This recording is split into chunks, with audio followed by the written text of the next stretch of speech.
bubbling cauldron. And greetings, adventurers, and welcome to the Role Players. We are a group of friends and actors here in Los Angeles playing the world's most amazing role-playing game of all time, Dungeons and Dragons 5e. I'm Judd, your dungeon master, and as my players are too excited, let's just go ahead and introduce them. Hello, my players. Are you entertained? Goes it today? Are you entertained? Yes. D&D. Mother have a D&D. Oh, that's right. We haven't had a Yeah, that's all it is. Thanks, everybody. Great show. We're done, yeah. Good I night. guess. That's all we do. That's our thing. That's it. Oh wait, I'm Peter on this on the screen. Oh. And How did it? Okay, How did it? Hey, who am I? somebody changed. We'll just fix it as we go to. Who changed? I'm me. Is that your brain? Oh, you know, I know why. Brent, Hold on. Who's me? Cool. We have Hold to. on. Then we have to play Yours. each I other. didn't. then. I I'm sorry, didn't. we have to- I did. We have a special impersonations. sponsor There we tonight, go. and I loaded up a new screen, and then my stream deck is set to something else. So now we're Oh, but you proper. blamed us. So. Set the stun. It's tech. Set the Judd in stun. tech usually is good. Judd streaming tech, Very not good. so good. Anyway, we have a lot of stuff to announce tonight. We're super excited, so bear with us as we churn through these. First So up, many things. Genevieve, will you tell us about our lovely sponsor? Guys, Yeah. you ever wanted your skull split? All the time. Like, that's my dream. So, also, even if you don't want that, you probably do, because skull splitter dice are the best dice in the universe. That's they true. are gorgeous. That is Here, true. let me show you these. They are. Oh my god.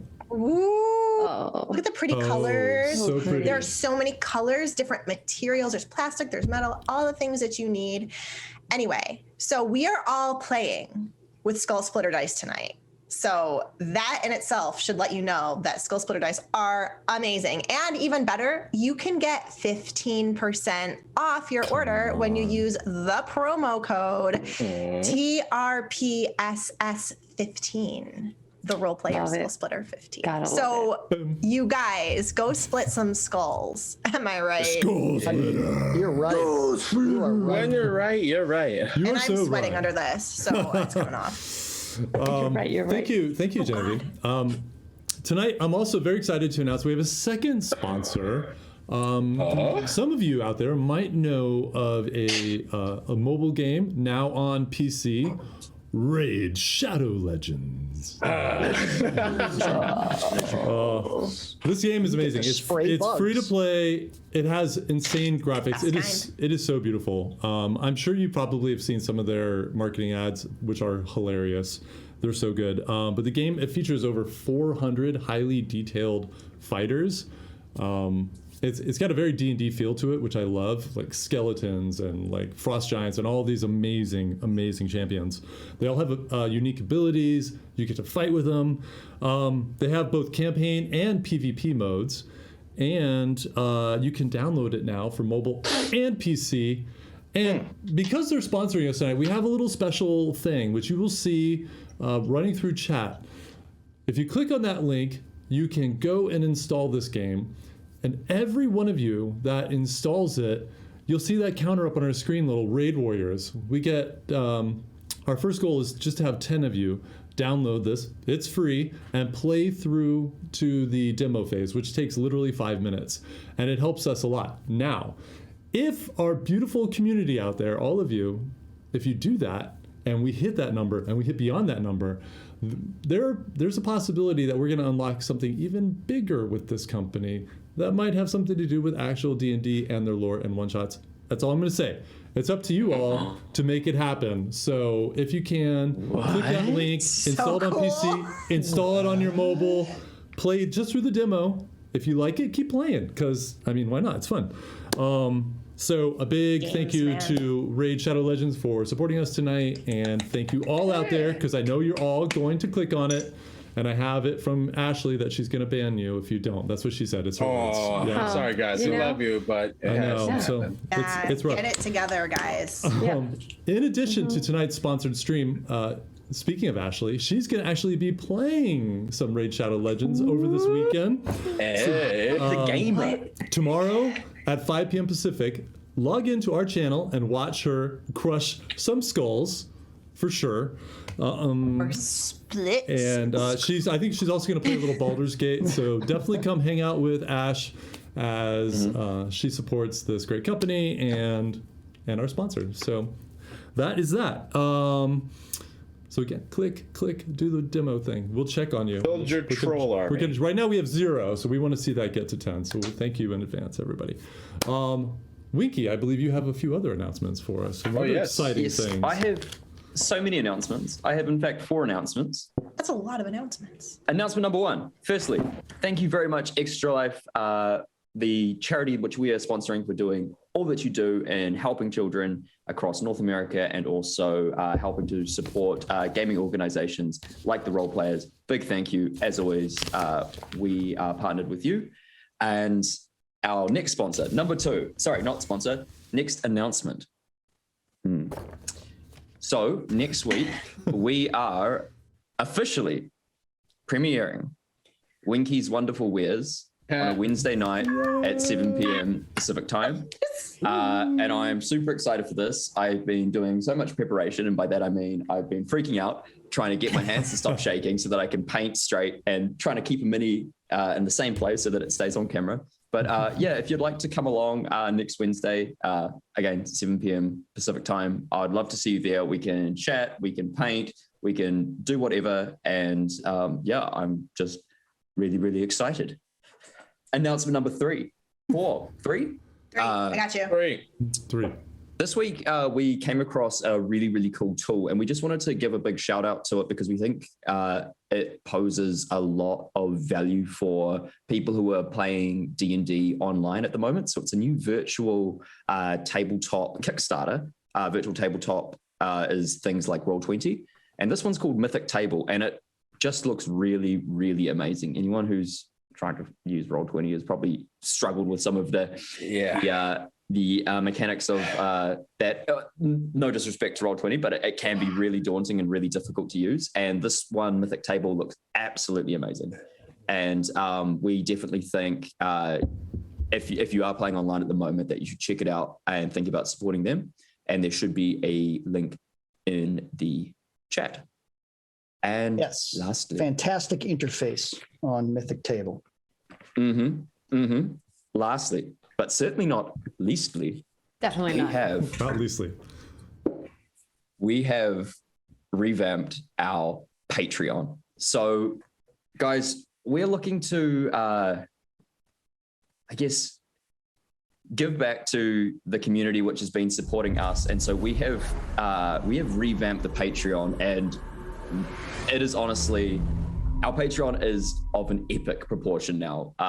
It's got some seriously cool features, and there should be a link in the chat or on our main page. You got to go check it out. It has some really unique features, things that have never been done before on Patreon in conjunction with D&D. I'm talking things like inspiration dice to be given to players to be used during the one-shot, during the session. And we actually have one of those. I've been given a D4 to use as part of Kian's, for Kian. And that's been given by Marty. And I might be using this tonight, or I might be using it a bit later on. There are also So cool. really epic things in there, like access to a monthly one-shot alongside members of the cast of the role players and DM'd by a role player.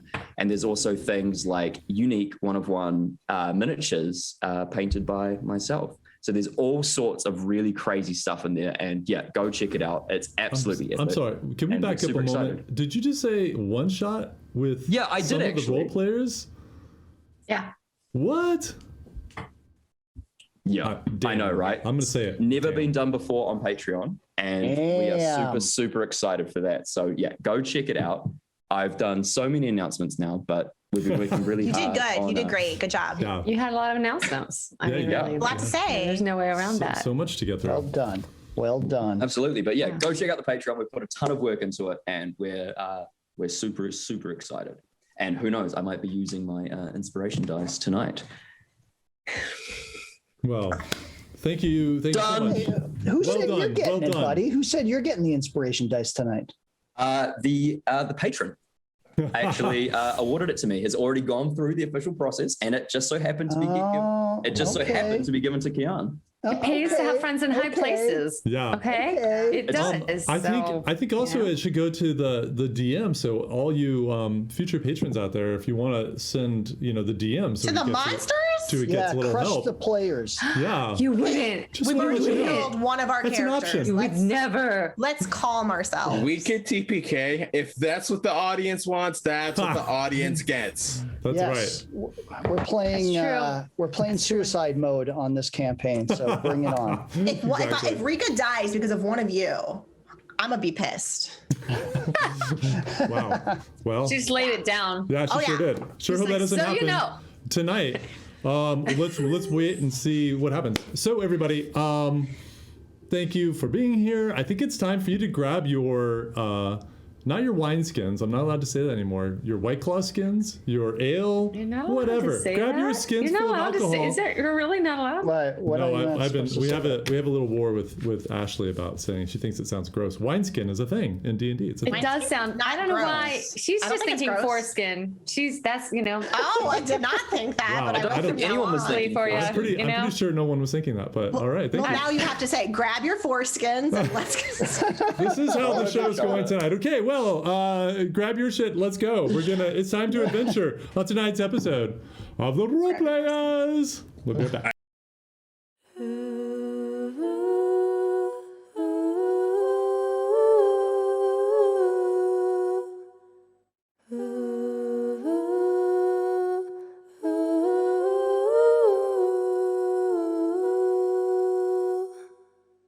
The wind and the waves, the sun and the sky, the earth and the water, where dreams come to life, where all imagination gives you a sensation to explore. Mystical creatures roam this world.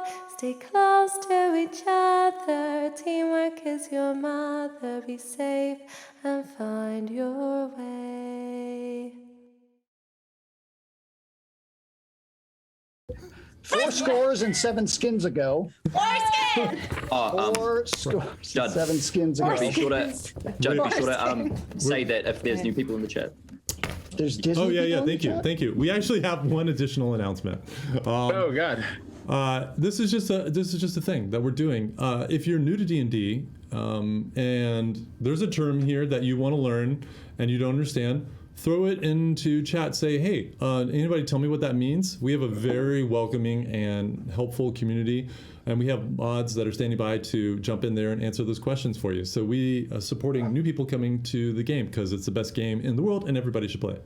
So And remember, you can always play D&D even if you're new. That's what I've been doing. So it's true. That's very, everyone's very true. welcome. Yes. That is The most welcoming game on the planet. So, without further ado, let me start the music, which don't want to do that shit. There we go. Sorry. Computer audio. Wait, There we got go. a little something happening here. Something happened here. Okay. While you're all doing that, I just wanted to tell everybody that if you're in a What's pinch, that you can use a sound? mask as a ponytail holder. Music. Ooh, nice. Yes, that's good to know. That's our Yeah, it PSA announcement for tonight. Yeah, that just so is. you know. That Thank is. you, It's, Azar. it's good to know what to do with those masks. Well, All right, that and four- everybody. That and foreskins. When all There is you said go. and done. Actually, one last announcement. A special thank you for letting us use Lord of the Rings online music, which you're listening to right now. Oh, yes. It's amazing. Okay. So good. All right. So bringing it in. We can't do announcements all night. Let's play some D&D. Bringing it in. All right. So Let's do it. if you all remember what happened last week in the lost continent of Anacroli, the party, getting ready to finally leave Mosul, woke up early, ready for a quick start out of the city. Kian decided to take a moment and write down everything that he'd been encountering and learning to send it off to the head of his temple. He also had a special meetup that morning with someone from his past. Meanwhile, Seville, you led everyone else over to pick up your enchanted items from Eileen and a couple of other items at Tink's. Kian, not long thereafter, you managed to locate Maya in the market. And after an awkward hello, you asked quickly if she would like a pie. And laughing, she joined you as that broke the tension, and you bought a few pies, and you went up on the ramparts of the tall walls to see the sun rising over this beautiful realm of southern Anacroli. There you told her about what was going on, and you entrusted the letter that you wrote for Malara to her, and she swore she would deliver it. It was a difficult goodbye when you finally parted, and Kian, you saw as she sort of snapped back into formality, referring to you as a Lightbringer and taking her leave. Finally, you all met up, and you made your way over to the stables where you were told instead of horses, you were going to be riding a different sort of mount, a kusei, a sort of a cross between an eagle and a large, muscular, two-legged bird. Yes, that's how exciting it is. Thank you. It is not a chicken. And It's no, not it's a not, chicken. definitely doesn't It's look a like a chicken. hippogriff, very disappointingly. It's like a hippogriff with short wings. But it's not. But they don't fly. But these creatures were as fast as they looked, and you all streaked away from the city, following a path that Billner recommended, leading you away from the main road up to Asley, and cutting across the countryside into the wild forests that are at the roots of the large Ebereth Mountains off to your left, as you all make your way north to the Dwarven Kingdom of Thamrin. Several hours later, you found an abandoned camp, and after some short investigation, you were attacked by a dragon worm. Defeating it, Caliban, you managed to locate its lair and the remnants of the one lone camper. As you searched through the remains there, you found a ring, but nothing else down there, and you shaped earth to bury the body. You made your way back up. There was also a barrel full of a strange black kind of crushed rock, which, before you had any time to investigate that, a loud shriek from the sky made you all look up, and you saw a massive bird, and I mean massive, 100-foot wingspan, circling down towards you. As you all mounted up and took off quickly, that's where we find you today.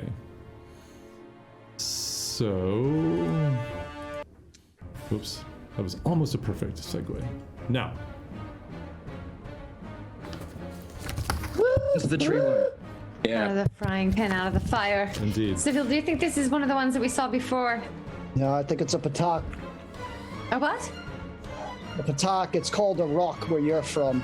It's a giant eagle, so stay within the cover of the trees. Thing will snatch you up, and if it doesn't like it, it'll drop you from 200 feet Hold on. or push you in its baby's nest. Should we I'm kill going it? to summon Sparky. Not a chance. Don't even try. Don't even Not try. a chance. We're going to be moving real fast.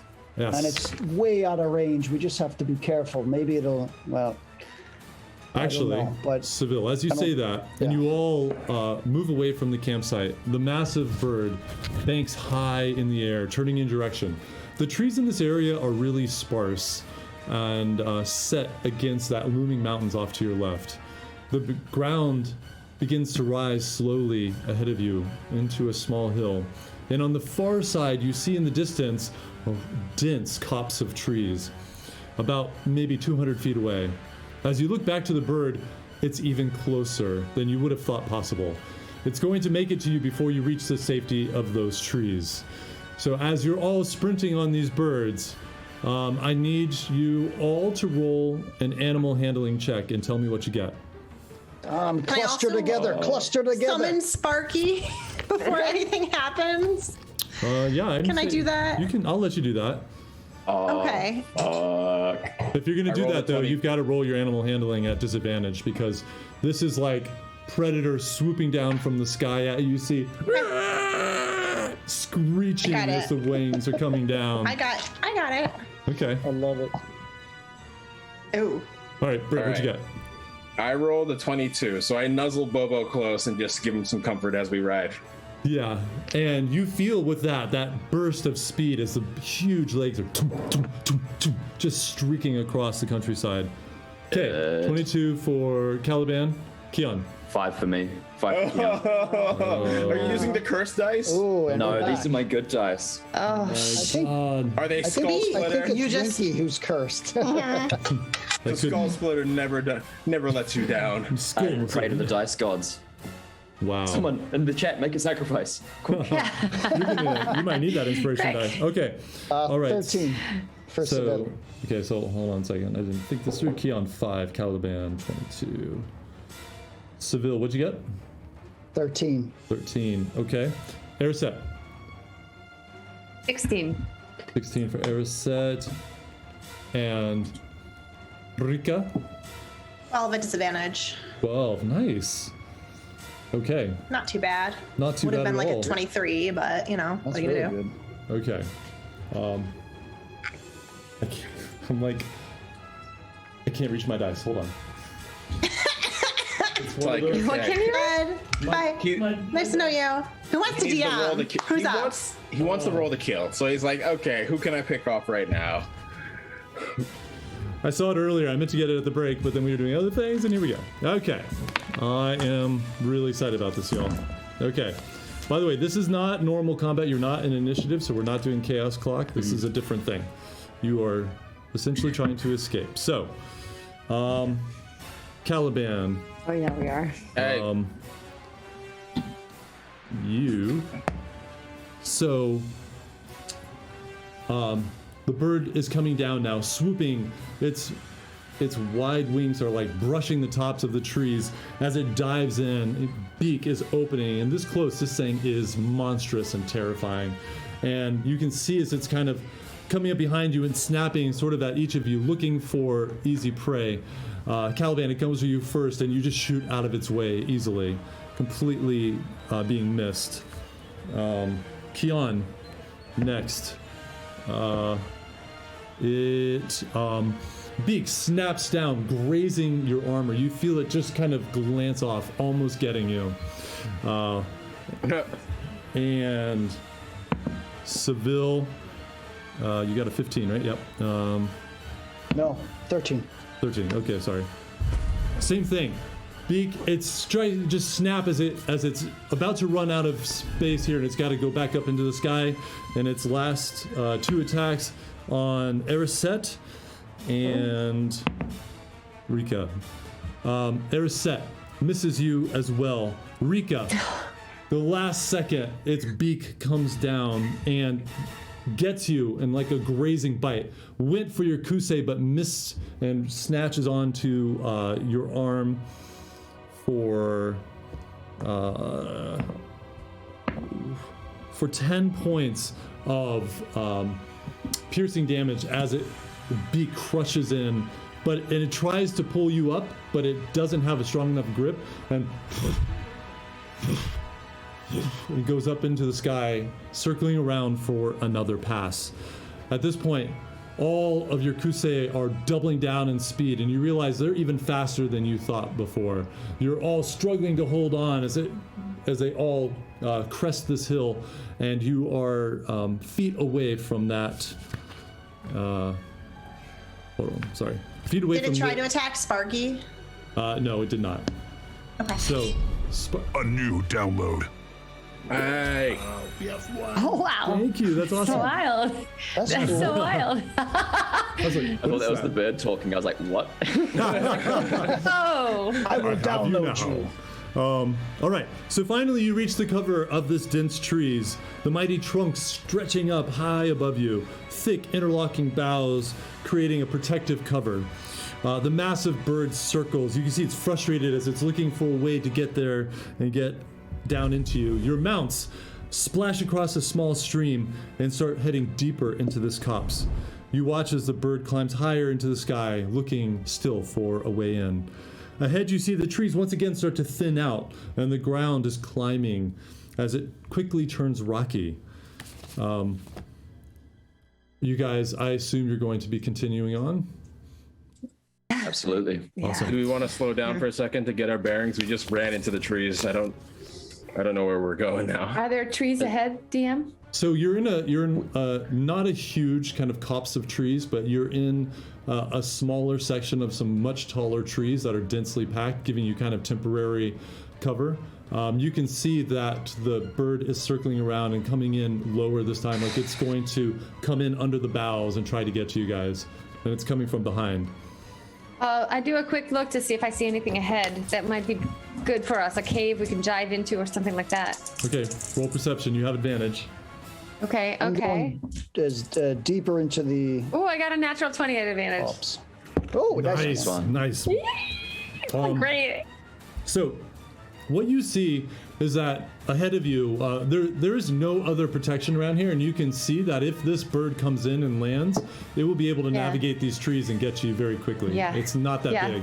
But you can see that the terrain ahead of you starts to rise up, and it's rocky, and then it crests at another small hill, and beyond it, you just have that moment where your vision kind of tunnels in and you see it. Bless you. Bless you. And it's some kind of rock structure. It looks almost like a wave turned to stone as this dark gray rock bends over, creating, you can just see the hint of it from this perspective. How far away is it? Of like a cave about 120 feet from you. We can make it. This isn't cover. We're not safe here. Up ahead, there's something. If we run, we can do it, but we have to outpace this bird.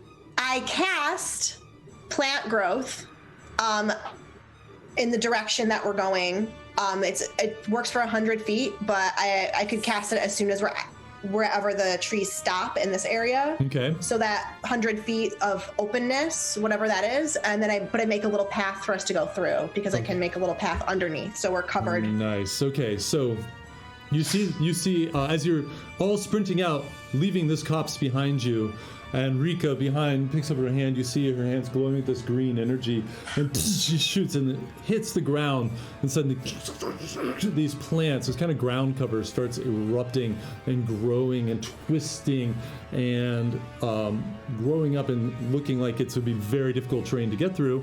However, there's just this narrow path that she leaves, and you're kind of twisting and winding through it as you are advancing up this hill. Your mount's slow a bit with the effort as the incline is a little bit steeper than it looked, but for a moment you can't see the bird at all until Ariset, because you were looking, you turn around, you catch this faint silhouette hidden in the sun above. Like it flew up and it's coming down out of the sun, and you just happen to see it, and it's a lot closer than you want it to be. And one by one you sprint and you hit the top of that hill. You see that it's actually it kind of just drops, like a 15-foot drop. The birds don't even slow. They leap off of it and glide through the air, slam into the rocks, and race for that cover. As this bird is coming down, it's going to be really close to see who can get cover and who can get you. I need everybody to roll an animal handling check again. Rika, this time you're straight roll. Come on, dice. Don't let me down.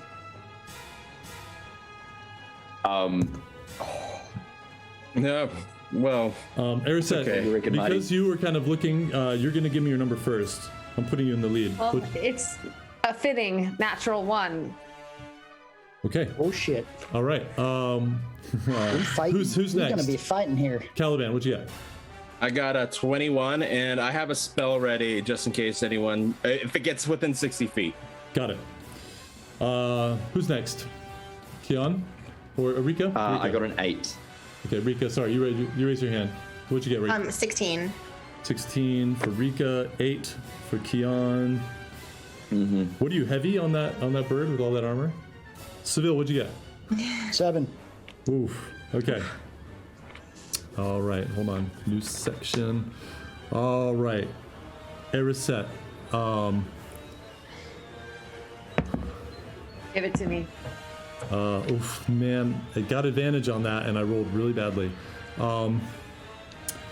Coming out of the sun, because you're in the lead, you're further along than it thought and it timed it badly. The beak snaps down. It is the size of a horse, but just misses you. You slide just under its beak as it closes, but it's facing the rest of you. Caliban, your second. My spell. Yeah, go ahead. I'm going to cast Dissonant Whispers. Okay. So it has to make a 15 wisdom save, and if it fails, it needs to move at its speed away from us. Okay. Perfect. Great. 18. Thinking. Oh, shit. Oh, we tried.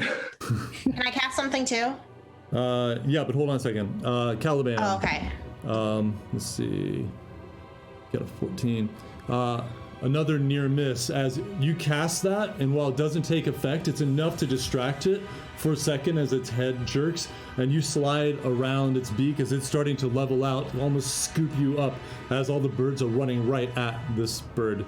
Rika, go ahead. Do you want to cast something? Can you describe that one more time about how the bird is with Caliban? So Caliban just darted around the beak as it snapped down, missing him. He's past it. He's kind of going underneath the bird right now. Ariset's already past it and going into that rock enclosure. The rest, its beak is opening up for the final three of you as it's going to try to snatch you. It's literally flying right at you, like. Wait, is the beak the size of a horse or the bird? The beak is the size of a horse. So the wingspan's literally 120 feet. So it is massive. Yes. Can I hold action and cock a swing back to try it like full force while Sure. holding on to try and deter it if it comes down at us, even though size of this creature, but I mean, No, it's okay. there's not much else I can do, so You got it. I really got to try and go for it. And before we go on, even though it made it save, it still takes half damage, so 5 damage for the bird. Okay. I will note the 5. Nice. Yeah, that was great because that's all you needed for that little distraction, and it missed you. Rika, are you doing anything, or are you just going under? Yeah. Can I cast Thorn Whip from Sparky and see if I can pull it towards him behind us, like the beak? Yeah. Yeah. Is it a? Do you roll or? It is a yes. I roll. Sorry, I should do that. Right. 16 plus 6. Woohoo! Wow. 22. Okay. Oh yeah. Be a druid. So you can roll your damage on that. Rika, as it looks like it's lined up, its big beak opens, like it's just gonna like scoop you up with the ground and everything. Suddenly this flaming, you move your hand and Sparky whoosh, casts this spell. This flaming vine erupts out of his hand, wraps around the bird and yanks. And it's just enough to pull the beak away, missing you as you shoot under. In fact, I'm not even going to roll for its attack on you. That was enough to get you by, and you just passed by, no problem. So it got pulled back a little bit. The head, I think the head, yeah. The head. Oh, okay. And then I rolled 7 damage total. Got it. You can tell the damage might distract it, but it's like no effect on this monstrous bird. Okay, and Keon. Your sword is up. You're ready to strike. It's once again opening its mouth, snapping those vines, and let's see. You got an 8. Okay. Straight roll. 14. Same thing. Like as just the timing, you guys are so clumped together. As the vine breaks, you manage to go right by. Go ahead and roll your attack. Cool, and I'm gonna try and like if its beak's open and it's the size of a horse, I'm gonna try and go like for its tongue, Okay. or like Right. something soft. If you're aiming for that roll my specifically, it's going to be a higher AC, but Yep. go ahead. Yeah, let's do it. Marty, I'm calling in your inspiration dice. Yeah. Thank you for imparting it to me. So roll is currently at an 11, plus 4, 15. You definitely, it's right there. You go around it and you hit, boom, you nail it. But your sword just bounces right off, doing just no damage to the beak. But you passed it, and maybe that will help Seville as it doesn't. Can I do something? Do I get to do something here? You tell me, because it's got you. It's coming down. I'm mind hammering it. Okay, hold on. Okay. Let me do a con save. It's got a pretty crazy con. That is 24 Oh yeah. for a save. And Seville, it actually misses you. It comes down, clamps down on your kusei, and rips out a bunch of flesh on its kind of breast area. You see feathers go flying, and it actually stumbles, manages to keep its feet up, but it is now bleeding profusely. All right, do I get a chance to snag a feather from it? No, because you Not from my kusei, but no, I from know, but the, because you did rock. Mind Hammer, I think that's all. I mean, this thing is okay. just passes you. Okay. So you can mark off, 14 points of damage on your kusei. Okay. All right. So, Eriset, leading the pack. You've all managed to get past this massive bird. You slide on loose rocks, so you barely make it to the safety of this stone cover, temporarily thwarting this bird's attack. You look back and you can see it's and just rises up out of view. You are in this kind of nestled, almost a cave. The rock curls over, doesn't quite connect to the ground, but it has give you some pretty solid cover, and it can't see you from the sky. Will it go away, Seville? Will it ever go away? Yeah, it'll go away. It's instinctual. If it's not going to get food, it's not going to hang around. But I'm sure it's How going long? to peck for a while. Okay. I don't know. We'll have to see. Do you think an it'll hour? come under this and peck? Can it hurt us? I look around to see if there's any further deep we can go in. If it's hungry, we got to go deep because it's going to scratch and peck. It really is like a stone wave. So it's like a curved wall that goes up and over, but doesn't connect to the ground. And there is a space of about like 6 to 8 feet in places, a little bit bigger than that, but mostly that's roughly how big it is. Probably couldn't get its beak in, but could get a talon in. I checked to see if there are any secret doors or anything, in case there's anything here. I have an idea. Are you going to get Do a off your... perception. You can roll perception. If you want to investigate, I'd say you'd have to get off your mount. I want to do a perception. Go for it. That's not okay. I think that's like 9. Can't really tell very much from here. And shit. your entire system is fried as you are under attack by like a 747. Okay. But I mean, quickly looking around, this just looks like some kind of natural rock formation. But you can see ahead of you that hold on. Where is it? It looks like it drops down. Once you kind of finish going through this tube, the land just drops down, and it looks like it goes into some sort of a kind of narrow valley. What kind of shape is Seville's kusei in? It's bleeding. You can see blood is pouring down, All right. and it's taking this momentary break to kind of look over and lick itself. I'm gonna real quick cast Cure Wounds on it. Okay. And I'm gonna do that because I've Sparky out. We get 2d8. Nice. Find my d8s. Still haven't figured out which ones those are. Yeah. Hold on, guys. I can do this. I need like a little organizer. What's its hit points, Judd? Max. 35. Okay. There is that. Jesus Christ. You, as Rika is casting this Cure Wounds on Seville's mount, you look back and you can see the bird is coming in from the side, coming right at you guys. Its talons move forward and open up.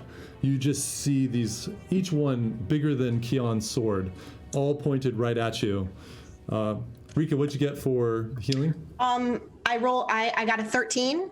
Okay. Total 13 to cure, and then can I cast something? If you cast anything else, you're gonna be left behind. Is anybody moving?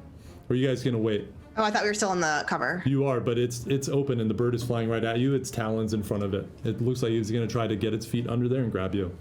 What are you doing? I think we should go. I'll try and cast a spell for some cover, or at least see if I can knock it out for a second. But Okay. I think we should go. Yeah. You literally have like 2 can I- seconds. Oh, right. okay. Tell me who's Let's go. going. Okay. Yep, I'm going. I'll right. be in the back end, and I'll ready a spell for once. So, how far can I get that spell? As soon as it's within 120 feet. It already is. All right, then I cast Hypnotic Pattern. Let's see if we can make another Wisdom save. 15. Okay. No, it did not save. Actually, wait. What's the? It's wisdom. It's a wisdom save 15 to save. Okay, sorry. Hold on. I just closed on accident my stats. I don't think it saves though. Wisdom. No, it's a 0. Yeah, so you rolled a 5. All right, then it's going to be incapacitated and like just flat on the ground, and we're gonna go. We have a minute. Awesome! Yes! Okay. Yes! Well done. Well done. Yes! Nice work, Caliban. Caliban. I still Thank want you you. to roll, Thank you. as the rest of you take off, you casting that spell, roll an animal handling check for me. As you can see, the giant bird is definitely impacted. It actually slams into the ground, into this shale here, and is just sliding. Its talons are still out, coming right at you. 23 again. Okay, no problem. You finish casting that spell, and just poof, leap, and that bird did not need to be told twice. It bolts out of that tube, following the rest of you as you streak out. You hear the as the bird slams into the rock behind you.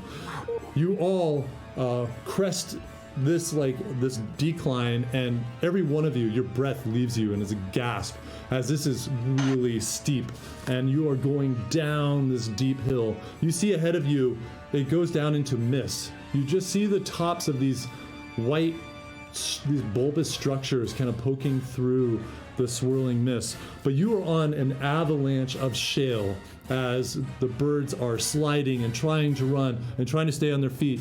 All of you roll one more animal handling check as you see safety in the mist ahead. Come on, dice. That's just a 10.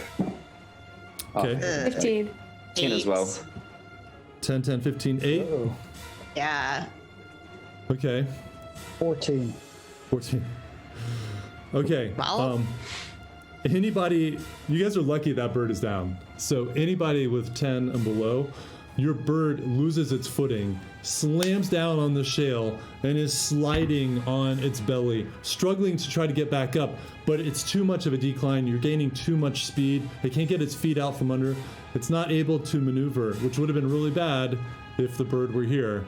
But instead, it's just a bumpy ride as you all make your way down, looking back frantically to see if the bird is going to make it. You can see its, you see maybe like the edge of its big wing come over the top, but it doesn't pursue as one by one, you slide down into the mist, and a few moments later, kind of settle at the bottom. Your mounts who are fallen down kind of jump to your feet, and you see ahead of you huge mushrooms, 80, 100 feet high, white, that massive, like 30, 40-foot bases. The forest has given way to these huge mushrooms, and everything is shrouded in mist down here. As one by one you look at each other and realize you managed to get away from the giant evil bird. Well done, everybody. All right. Is everyone all right? We did it. I am. My mount. Who did this? He took a wicked slash, but seems okay. You're welcome. Rika, thank you. Thank you. Caliban, thank you. Yeah. There's nothing I could have done. Taliban, quick thinking. Are there a lot of those things in the sky? I mean, was that a waffle? Like the store back at town? No, it's called a patak. It's what it was. But yeah, there are quite a few in the open plains near the mountains and the Dwindle plains, but they're common enough to watch out for. It's awful. Are they just snatching people left and right all day, every day? I mean, they hunt. It's Anacroli on the surface is not a kind place. You really have to be careful when you travel. Ugh. They don't often come. I mean, we've only seen 2 in the last, 14 days or so, roughly. I'd like to see. It's too many. And To me, that's a lot. as you say that, you Let's keep moving. Go. and it sounds like it's just kind of pissed, and the sound is fading. It doesn't stop making that sound, but you can tell it's moving away from you. Let's go, shall we? Count our blessings. We don't want to slow down now. Just be on your guard. Everywhere out here that is not a city outside is dangerous. Well, so which way are we going again? Is this even on the path we intended to take? I don't know. Let's open up this map here. Do we have any cover before we enter into this mists and these mushroom? I mean, you know, forest? looking around, it is a forest of these kind of sparsely distanced mushrooms, but they are huge. And so, looking up, you can see that the top of the mushrooms kind of pushed together here and there. There's very little sky, but it's all lost in this valley seems to be shrouded in this heavy mist, and it's very damp down here. A lot of you look around, there's a lot of these kind of soft green bushes, almost look like kind of large overgrown algae of some kind. There are some trees down here, but it's a little more sparsely populated as well. Sparse is the word of the night. So is it swampy down here, or is it? It's not swampy. Parsley. It's more like damp. If you could think, very moist. It's woodsy? Is it woodsy? It's not well. I mean, there's some woods. I'd still let you kind of roll advantage here. Okay. So, Erised, if you want to roll survival to see if you can figure out your way out of here. I will say, as you all went down, even though you were in this frantic escape away from this bird, you still saw the mountains on your left the entire time, and they're so large, and you can see the snow peaks in the distance in the direction that you're heading. So you're roughly going the right direction. Okay. Well, I think we're in the right direction, luckily. So, question is, are we safe? I do a quick, just look around to see if I see any tracks of additional, animals or anything that we need to be worrying ourselves about right now. Yeah, roll perception.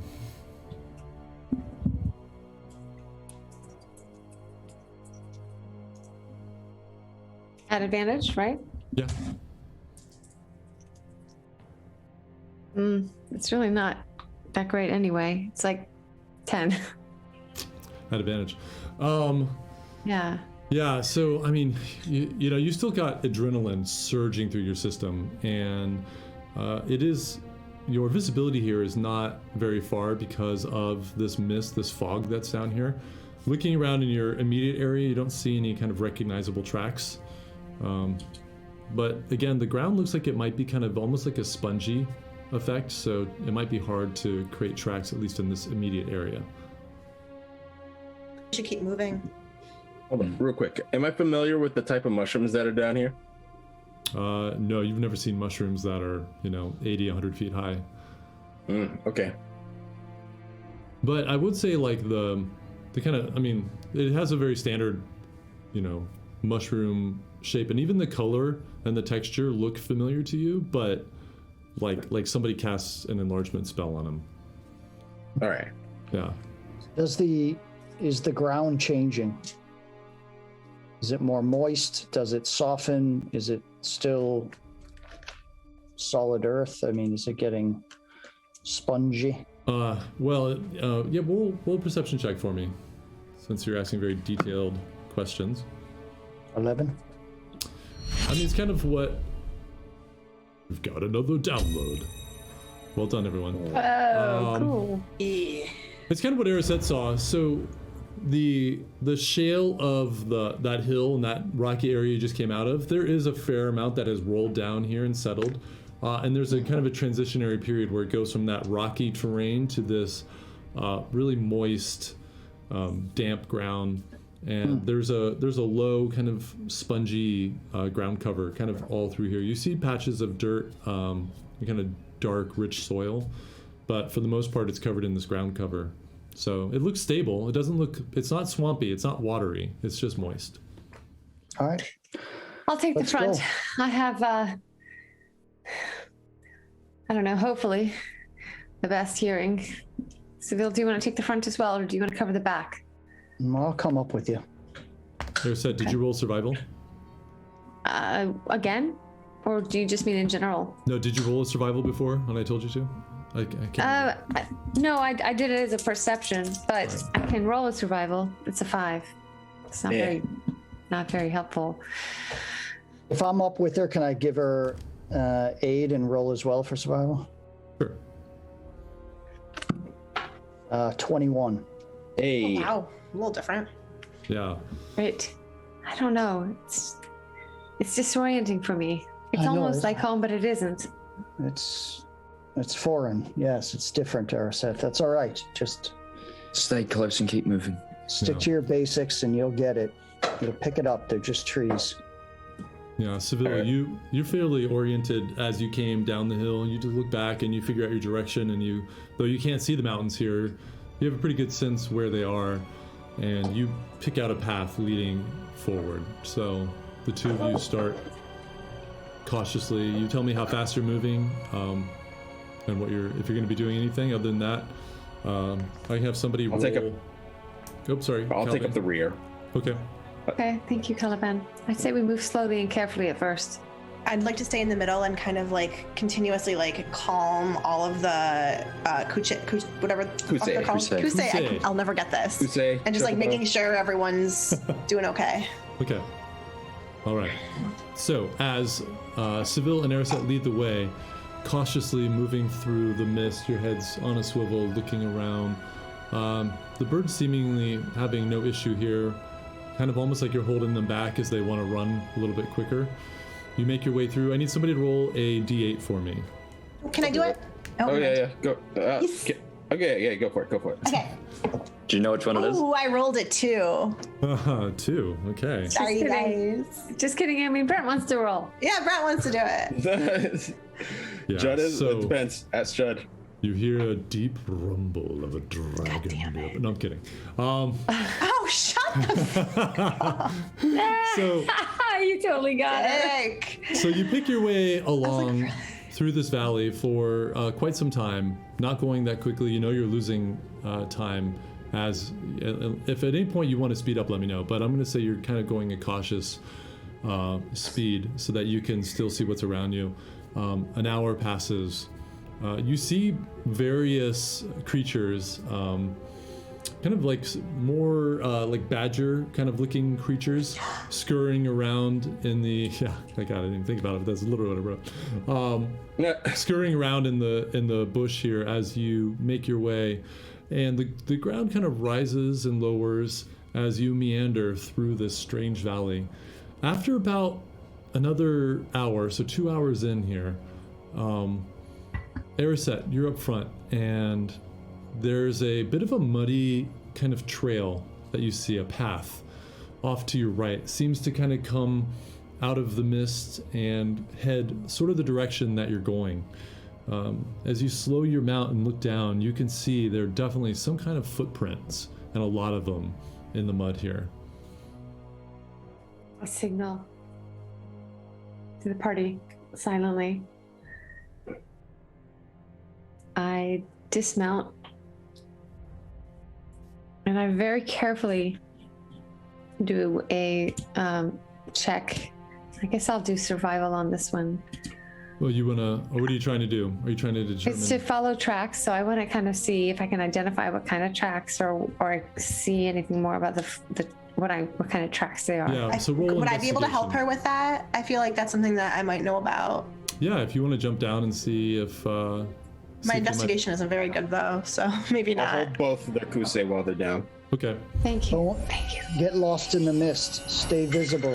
Stay visible. I actually take rope. I tie it to my kusei, and I hold Erisette's hand as we go, so we don't get too lost in the mist. Okay.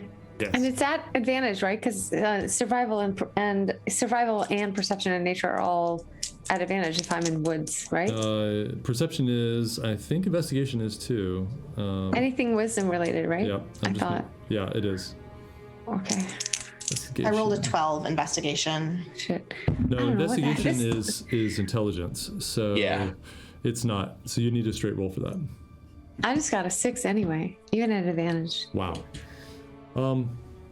It's kind of hard to tell because the tracks, it looks like there are a lot of them and they've been kind of stepped over each other. I think the best you can tell is that it's a smaller foot, maybe like 6-7 inches.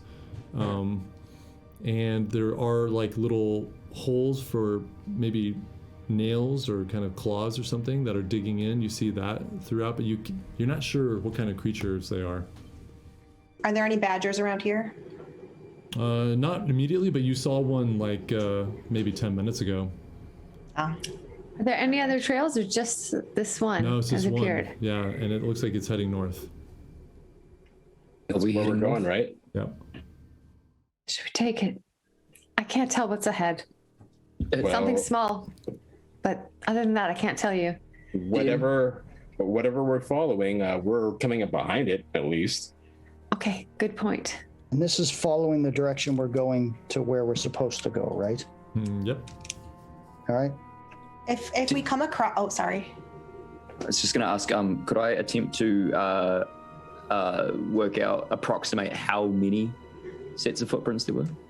Yeah, sure. You can jump down and roll investigation check. That will be a 10. Yeah. No.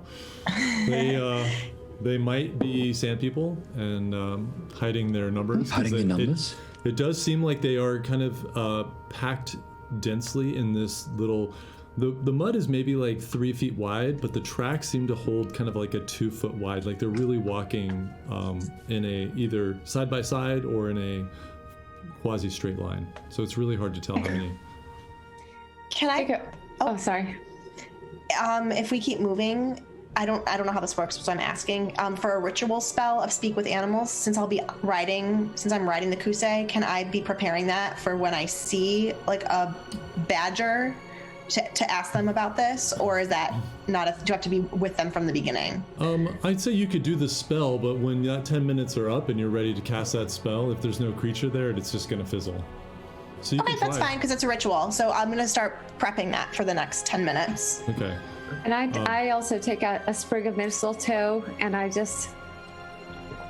incant over it. I douse it all around us. And I said, this should help. To your point, Caliban will be very, very quiet now. I've cast Pass Without Trace, so if anything, at least we can have the element of surprise. Right. Let's do it.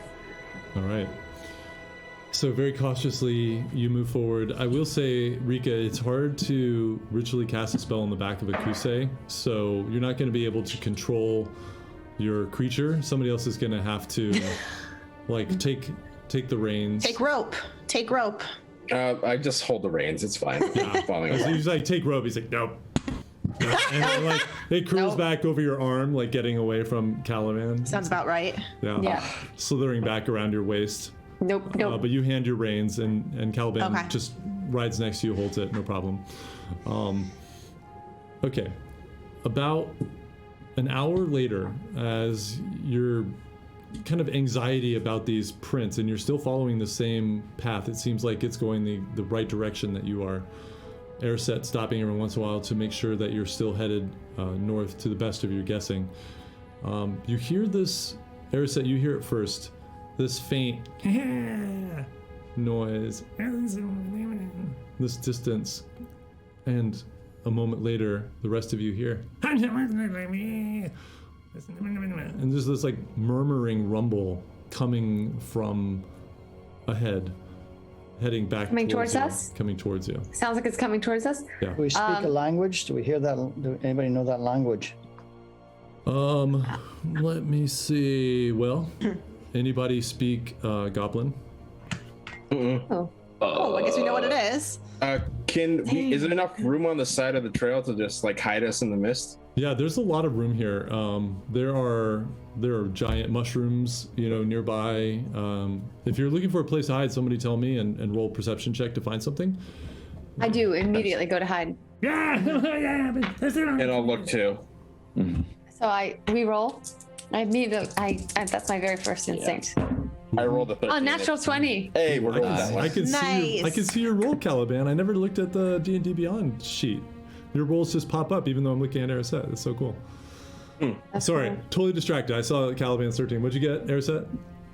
20. Natural 20. Oh, natural 20. Nice one. So, Caliban, as you're looking around, the rest of you hear these voices growing. Erisette, you look over and you see that off to the left, there is not only behind one of these massive mushrooms, but there's a really thick of this weird algae bush that covers up what might be a drop-off embankment.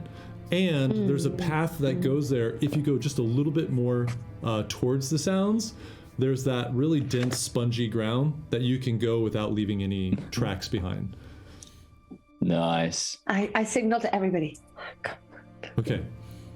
You all follow? And I follow, yeah. Quickly, and we you just all carefully ride go. the Crusades. Yeah. We guide them down. One by one, Erisette pointing out where to guide your Kusei so you follow the exact path, not leaving any trace behind. You do see that it drops off into a little bank there, and there's a little bit of water down below, like a shallow pond or something. You all go down there. It's high enough when you get down there to hide your Kuseis, and the last of you passes down that hill right when you hear the voices grow loud on the trail behind you. All of you roll a stealth check. Dear. All right, everybody, you're at advantage or something because I gave roll you. yourself, Plus 10. add your Plus 10. modifier, and then add 10 to it. Oh. Hey, so 32. Hey. Whoa. 24. All right, natural 20, so that is a 40. And that's a 34 for me. That's a 13 for your boy. What? How is that possible? The clanking. Rolled a 3. He's also in armor. And no modifiers? And Oh. disadvantage. Disadvantage, yeah. I'm a clanky boy. Keon, as you make your way, I'm going to say, like, your armor starts to kind of rustle and make that sound. Whoever's near him, Caliban, you were taking up the rear, right? Yeah. You're probably close to, or whoever else is close, kind of reach over and like literally put your hands on his armor as you all slip down and This always happens. wait a moment, and you hear a second there, and you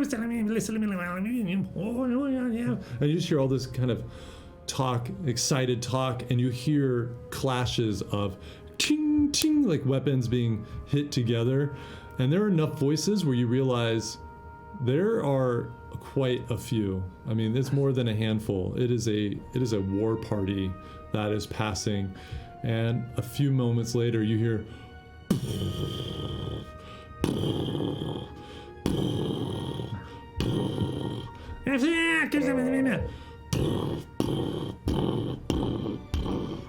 and you're all holding your breath. Your kusei remain completely silent as the noise grows louder, and a moment later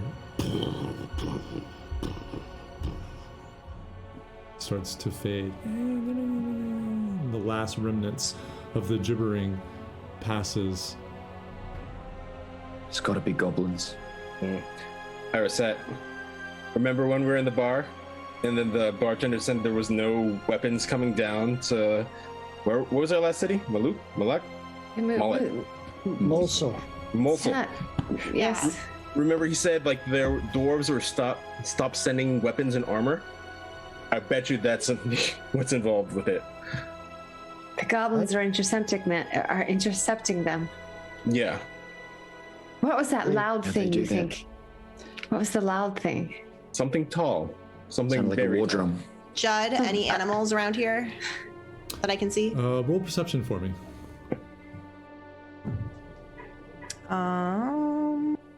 Oh, I didn't know my perception was so high. Yeah. Wisdom. Oh shit! All right, well, I'm gonna start doing more perception checks. That's an 18. Yeah, nice. Who knew? Who knew? Yeah. Now that this danger has passed and your breathing starts to slow, you look around looking for any creatures. You see these large like water bugs, but they're like 4 or 5 inches, these insects on the water that are darting around. When you look over, they all kind of shoot away and go under this like more of the algae kind of bush growth, and that you see them kind of climbing through there. You do see a snake that is about 10 feet away. Judging by the head, it's probably like 10 to 15 feet long. Does not seem interested in you. It's just slithering through and kind of turns away, going the opposite direction. Is my spell still prepared or no? No, I think that that fizzled because the 10 minutes, nothing. I rolled, nothing came up. Okay, let me just see if the snake will stay around for 10 minutes and see if I can talk to it. We're gonna be. Yeah, you're watching it. Or we don't have to. It's like moving away from you, so you're watching its body just kind of slither over. Oh, maybe I shouldn't do it then. And it's moving away into Let's get back on the path. Yeah, never mind. Wait, before we get on the path, Judd, is this like a small creek that we're in that can be followed if we want to stay off the tracks? Yeah, good question. It looks like it goes a little bit north, but then whips around to the left, which would be presumably towards the mountains. And just looking at it now, it looks like it might even curve back around south. But you can try to follow it and see which way it goes. It's not a very big creek.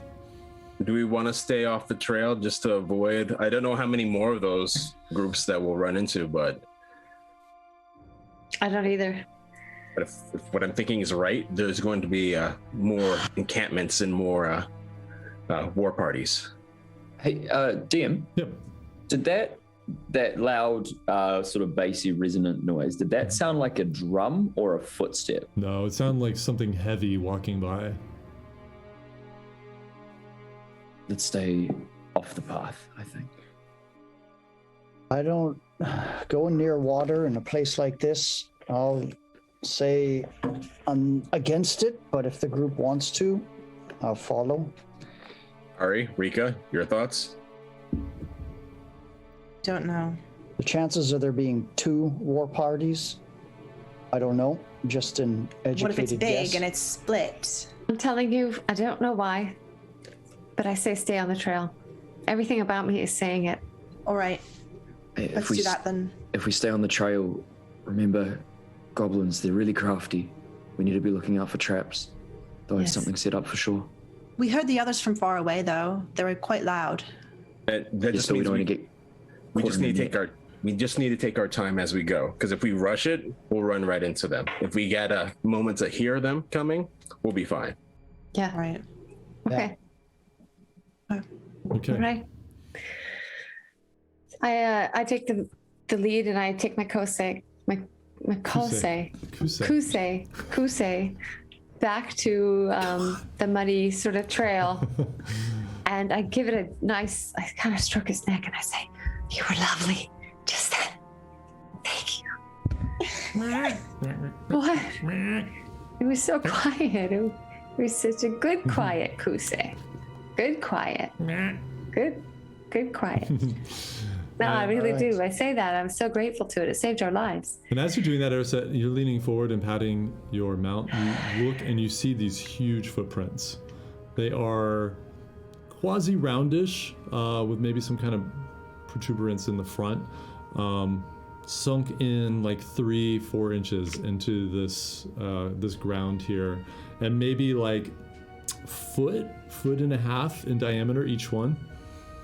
And it's easy to see this thing has just left this footprint trail heading back. Does it look like it's a 4-legged beast or a 2-legged beast? 2, which matches up with what you heard. Something heavy walking. A giant. I think they have Kusei. giants. It's perhaps an ogre, maybe. Something huge, but let's go. Caliban, you all right? Yeah, I'll be in the back. All right. Make sure they don't run up behind us. Do you think the necromancers have managed to somehow get in league with these goblins? It's not likely. Can we move? Like, I Yes, don't yes, want them to yes, come back let's- behind us. Yes. Let's move. Let's move. Okay. Okay, good. Arset, you lead the way. Caliban, will you roll a d8 for me, please? I'll do it on That was the a side. great Great sign when Judd says that out of nowhere. With a smile on his face. Just roll a d8 for me. And You know can he's I- got something up his 7. 7. Nice. Okay. You all make your way along, and you get the general sense that the ground is slowly rising. You start to see a few more trees here and there, whatever, as you make your way, and you also notice that it's getting dark. Especially because you're still in this mist. Without that light kind of lighting it up from above, it seems to get dark and ominous really quickly. But you probably have another hour, maybe 2 of residual light. Caliban, you very carefully pull up your goggles, and you're like completely comfortable here if you want to take them off. All right, perfect. My eyes are getting better. I can take point if you want me to be up front and guide us. Yes, please. Okay. Tim, can I keep my eyes out for traps? Yeah. Roll a perception, and we'll. Oh, can I do that too? Wait, what's our visibility Like great here? 'Cause perception? Anybody up, not up front, it doesn't make sense to check for traps. Okay. What's our visibility? Anybody can roll perception if you want, Genevieve or Rika. Yeah. Go ahead. But visibility I at will this as well. point, because the light has faded, you had a good like. But I have dark vision. You had like a good 60 feet before. This is more like, yeah, you can see in the dark, but the mist are these particles that literally just block your view. It's kind of like turning on your high beams in fog, right? Like you can only see so far, even if you have the ability to see. Okay. So now, as the light's dropping, it's like it's probably reduced like good visibility to about 40 feet. Well, I rolled Element. 21. I rolled a 20. Okay. 17. I mean, Keon, you're specifically looking for. Are you all looking for traps? Or did you say something out loud? Or you just all spontaneously look for traps? I mean, you did mention it before, so it's okay. We're aware. Yeah. So far, you see the tracks on the road of this trail of the band that passed you, and you don't see any traps. You also don't see any kind of break in the stride of the creature that's left all these footprints. So you can kind of tell like they never slowed, at least so far. As you continue on and it's getting darker, another hour passes, and you see the warband tracks seem to veer off of this trail. The trail continues, but it looks like they came in from the east and went south. Keep going north. I mean, we don't really have to engage with them, but I think wherever we're going, they're going to want to know. Yeah. Okay. You travel for another like 30 minutes, and now the sun looks like it must have set, or at least it's gone completely behind the mountains, and it's dark down here now. You're starting to hear sounds of wildlife kind of permeate the air. Other like weird like things that are kind of calling and answering to each other. Rika, I know you're looking around for animals. You don't see them yet. It sounds like they might be up like in the mushrooms or climbing along the sides or something. They all seem to be just out of vision, but you just get the sense that it's just kind of pushing in around you. As you do notice that the mushrooms are starting to become more sparse, fewer of them around you, as you are in the slow increase upward. Are you okay to keep going? I think Well, I am. Since we're not on the trail with the warband anymore, do we want to gun it?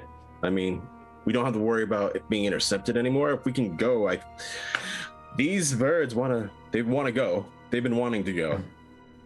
Rika, you seem to know these Crusader, at least have seen them before. Do you know if they do well at nighttime? Judd, do I know? Roll a history check for me. Actually, just roll a history check and see what you've encountered.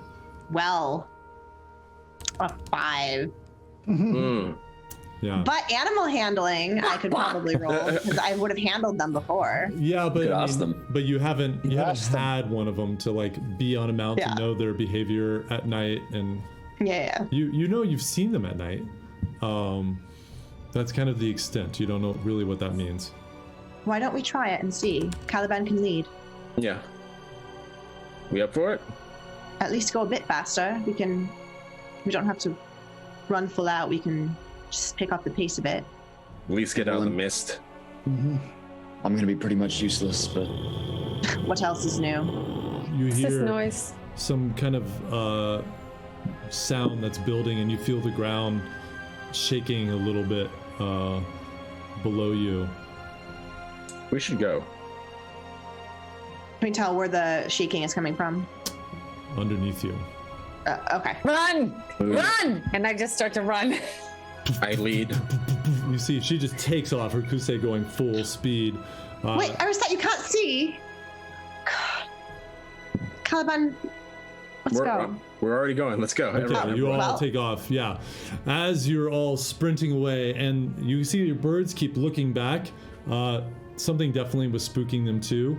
Right before Aricep blasted out of there, like they were all about to just kind of take off on their own, you see behind you here, and you look back and you just see on the edge of your vision, like something erupting from the ground and disappearing into the mist behind you. You don't even know what it was, as you're all, and the birds just tearing through these, round the trees, round the mushrooms, jumping over bushes, ever climbing up out of this valley. You're just noticing that the mist is starting to thin here. And there are still mushrooms here and there, but there are more trees now. And as you continue on another hour, you finally emerge from this mist and you see the sky above. Patchy clouds are covering up the stars, as it looks like there might be some kind of a weather front moving in. Okay, what next? Let's get as find a far camp. fast ahead as we can, find a camp, because if this, I don't know what kind of weather this is, but we need to find some shelter before too long. Well, we know the trees. I think we should camp here. What's ahead of us? What do we got ahead of us if we can keep carrying on? Yeah. What can I see since I'm at point? Roll perception checks for anybody who's kind of taking a look. Yay. 16. 19. Okay. And that's a 19 too. All right, so you're comforted to see that the mountains are still on your left. You're closer to them by about like half the distance you were before. So you've been moving north, but you've been also moving towards the mountains, which actually serves you well. Looking behind, you can see this valley that is just shrouded in that kind of perpetual mist behind you. Ahead, you see still mushrooms here and there, but in the distance, you can see they kind of end. More of the kind of forest is creeping in here, taking over as the kind of moist, wet ground is starting to give way to kind of a drier turf up ahead. You see that there are patches of like rock outcroppings, and another unique feature of these kind of those bushes, those algae bushes still exist here, but they look kind of a little bit different, a little bit larger, and they kind of grow into these almost structures. You can see some almost look like they could be like a quasi tent. And it looks like there might be more of them off to the left towards the mountains. What do you think? Let's go closer to the mountains and then set up a camp. Now, what are we judging by about distance here, Judd? To the Have we mountains? made the ground that we'd like to? Yeah. Have we gone as far as we wanted to today? Like, did we? It's kind of hard to tell in this light. There's hardly any moon up, having had a full moon like 3 nights ago. So there's not much light available. So you can't quite tell where those snow peaks are, but just judging by the size of the silhouette of the mountain that you can see, you feel like you made pretty good time. But it's really hard to judge at this point, you know. I think you're more relieved that you're closer to the mountains and you're out of that valley. What time is it about? I'd say it's probably about 8 o'clock at this point. Oh, 7, 8 o'clock. You could tell also that your mounts are definitely kind of breathing heavy and look like they need a rest. Well, that looks like the cue for a long rest, folks. Set up camp. Yep. A long rest would be amazing. Do we have a fire tonight? No, Not sure. No fire. I wouldn't. Do you guys draw attention? I mean, these aren't sparse woods, right? Are these sparse woods?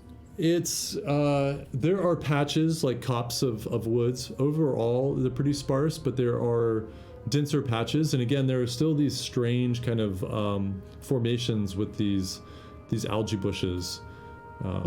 So Want to camp in the algae bushes, everyone? I mean, at least give us a little cover if you want to do the fire. And I think I could mold a little fire pit to get us to work with that.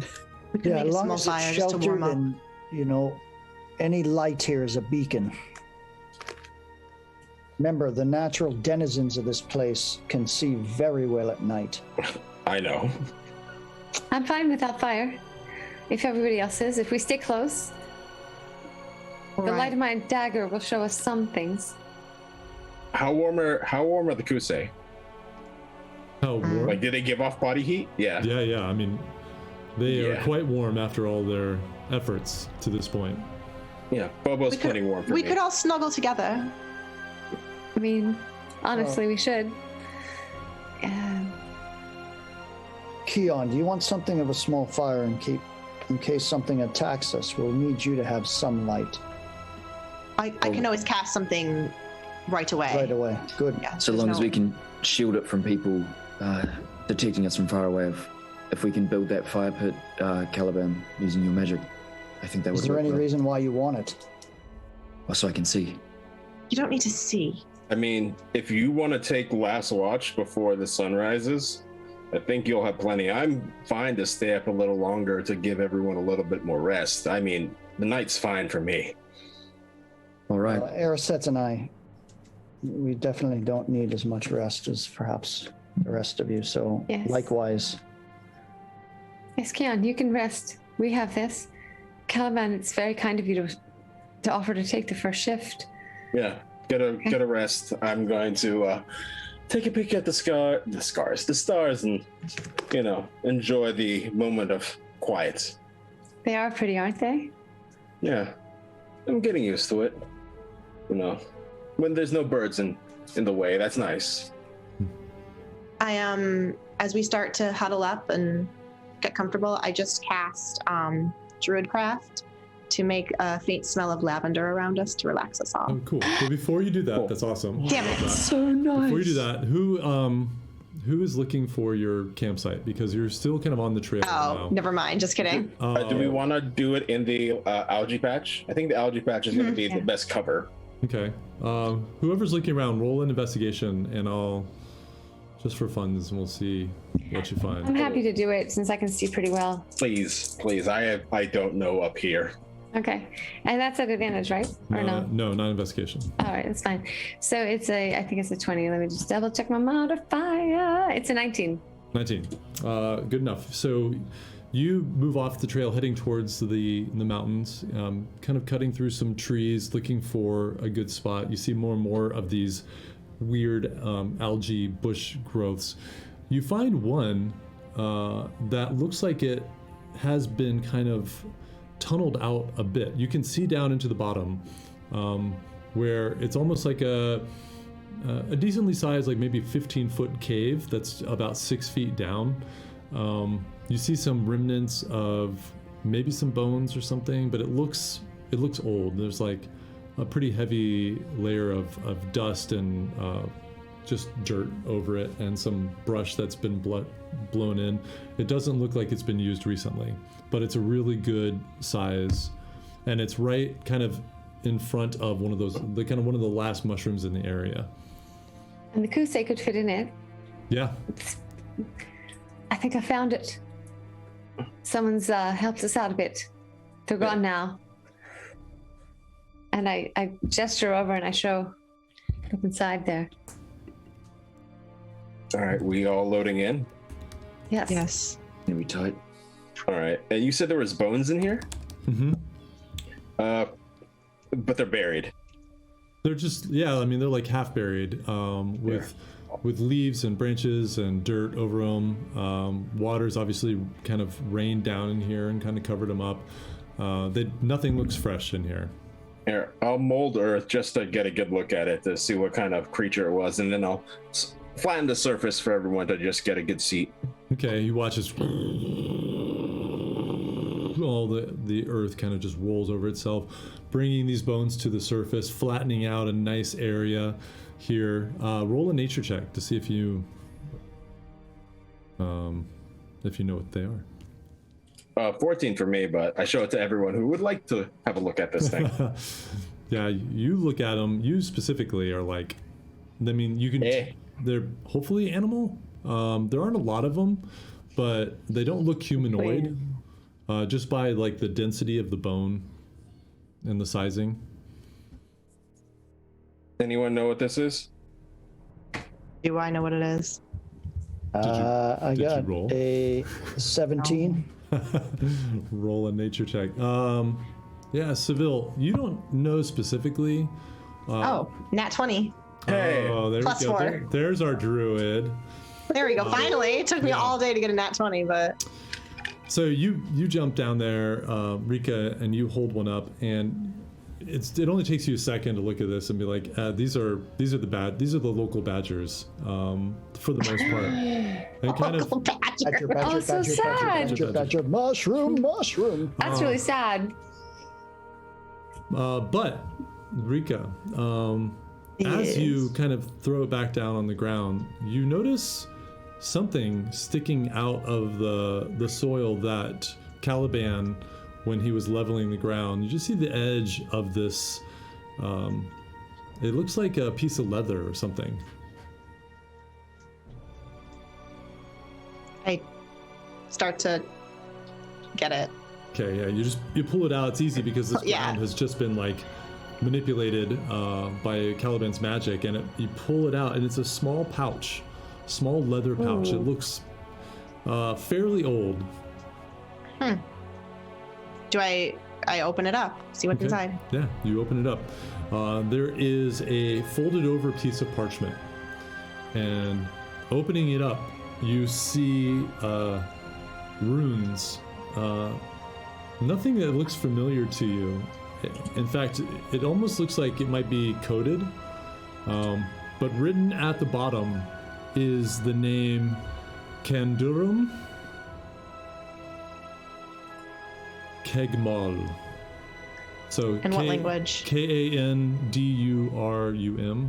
and then Kegmaul. What language is the name in? It's written. Or that? It is written in common, actually. Okay. Can anybody read this? Yeah, let me see that. What's the last name? Kendall? Kegmal. Kendurum.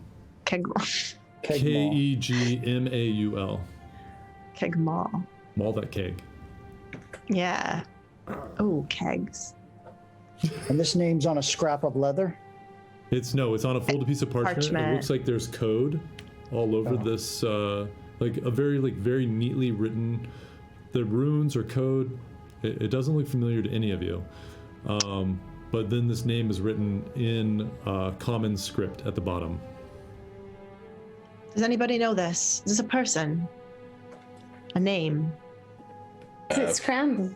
Would I know if this was dwarvish or not? Yeah, I'd say you have enough experience. Keon, I speak dwarvish, but with the names. Yeah, the name seems dwarvish to you. All right. Is any part of it in Undercommon?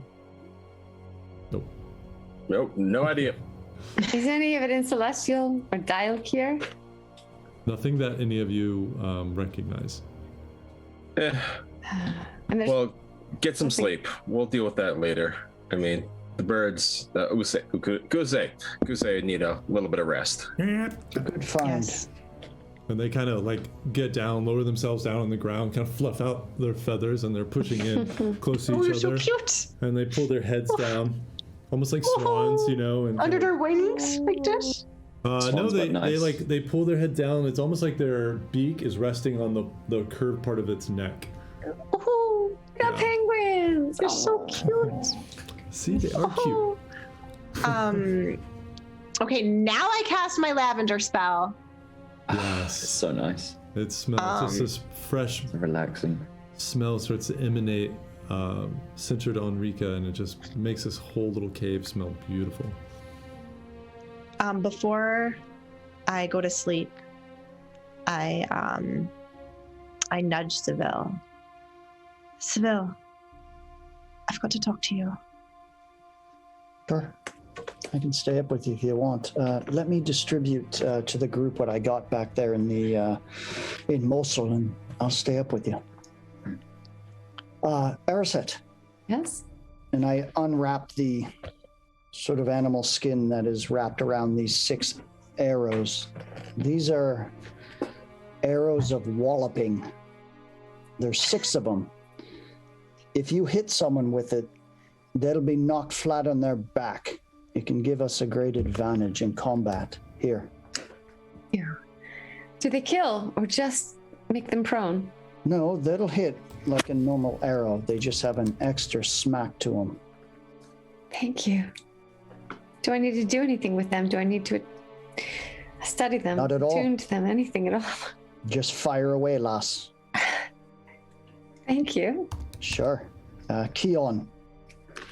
It's a bit of an oil for your great sword. You smear it on it. It'll sharpen that edge. Well, sharper than what you got from that enchantment. You'll do some big damage with this thing. Oil of sharpness. Here. Goodness. Thank you. And Caliban? This beauty of a potion here. It's called a potion of vitality. This will take a lot of conditions off you. All right. Something. So just in case, you seem to be very good with magic, and well, we can't have you afflicted by anything. I have a feeling you're going to save our necks more often than not. Well, I appreciate that. Hopefully, I picked out and picked off from the sky and flew some. What would you say? It was a nest we were going to be fed to? Yeah, pretty much. Yeah, I assume that won't help much with that, but I'll use this well. But perhaps with some nasty necromantic stuff. Well, there you go. And here's something else too. And I toss Caliban that little small leather pouch of gold. I'm kind of guessing about 40 something, and I just toss it to him. Just a little starter gold there. I picked it up in the camp. Just something for yourself. Thank you. I mean, food seems to be expensive up here, so, well, no food. Drinks are very expensive up here. I appreciate that. Yeah. My tab is now open. Gold spends here well, so. And then I'll just go over and sit next to Rika and sort of put a potion in her hand. I figured we might want to use it, and you've got a lot of wit about you, so it's a potion of comprehension. I'm guessing it lasts about an hour, but it'll help you read any language on paper or hear it spoken. So just use it well when we need it. Thank you. Maybe even now. And I point to that parchment with ruins on it, but I don't know. But here you go. I picked this up with some of the credit we had in the city, and I hope I pegged you kind of well in something that you can use for myself. And I'll show that little vial that I'll insert into my armband. That's a little potion of speed. I liked what Faruka, that enchantment he gave me against the Wisp of Fernouge. I feel I can do a lot of damage with that. Very good. Well, tuck in and get some rest, clan. I'll stay up here with Rika for first watch. You sure? Why don't you get rest first? I'm fine in the night. I sleep plenty fine. Sure. But After you guys get some sleep, I'll tuck in and I'll catch up. Sure. But I'll sit next to Rika and just hear what she has to say as sort of whispering to me. I'll also doff my armor. Okay. 10 minutes. Clank, clank, clank. Yeah. What is that sound? Seville, I've been thinking a lot about everything that happened with Faruka and my spells, and I thought that it was my fault. I thought that I was the reason that my spell didn't work. But I've been thinking it through over and over every minute of every day, and I don't think I did anything wrong. I don't think I made a mistake. I think there is something in this world, in this land with the necromancers, that they're making spells, perhaps life-saving spells, unable to work. And I don't know what it is. And if we are in a situation like that again, I don't think I'll be able to save whoever it is. I don't know why, but I'm quite sure it wasn't me. No. Have you been carrying that with you this whole time? The idea that you somehow failed to produce your magic to save Faruka? Well, a bit, but I didn't realize. You know, I thought it was a mistake, but I think there's an enchantment or something that's causing certain spells not to work. Well, you don't get and I think I heard or overheard some of this, and I'll just speak low so Keon doesn't hear. You get your magic, your power, not from the gods, correct? From the land. Right. I definitely know that the priests have had an awful time of it. They can't seem to conjure their clerical magics dependent upon a god, but that's actually good insight, Rika. That if perhaps you're right, that there's some kind of thing the necromancers are doing to affect any type of healing resurrection magic around them. That's grave. That is grave indeed. I didn't know who to go to, but you seem to have more history with hunting the necromancers and such, that I thought you might be able to help me figure out what it is, or just know that information. We can share it with the others too. I just didn't know. Well, here's my assessment to that is you tried to bring him back. Erisette and I have been fighting these necromancers, I don't know, 2 weeks now. We have been able to heal those who produce that type of magic that are not dependent upon the gods. It has worked, even in combat. But I believe you tried to bring him back to his body, correct? Bring his soul back to his body. That's right. I think even connected to the land, that might have some godly power if they can control the souls of all of us. Perhaps in that moment, not your healing, but the attempt to bring the soul back into the body, perhaps that is cut off. And that is indeed due to the necromancers. Well, I suppose we mustn't let things get to that point again then, shan't we? And that's a bit frightening, knowing we don't have a net below us. No. We're really going to have to watch out for each other then. Well, thank you for listening and easing my thoughts a bit. I'm going to try to get some sleep now. Absolutely, yes. Thanks for sharing that. Good night, Seville. Yes. Sleep well. And I'll go into, look to Caliban to see if he's okay, and I'll go into reverie. I'm good. Get some sleep. Thanks, Caliban. I'll go into reverie. And real quick before we do anything, Judd, how many entrances are in this place? Just one. It's just like a hole, basically. Hole that's been kind of dug out to a slightly cave-like feel below ground. All right. Then, if there's some loose dirt, I try to pack a little, like, not a shelf, but like kind of like a little guard station. So it's like no one can just run in right away. They have to go over just like okay.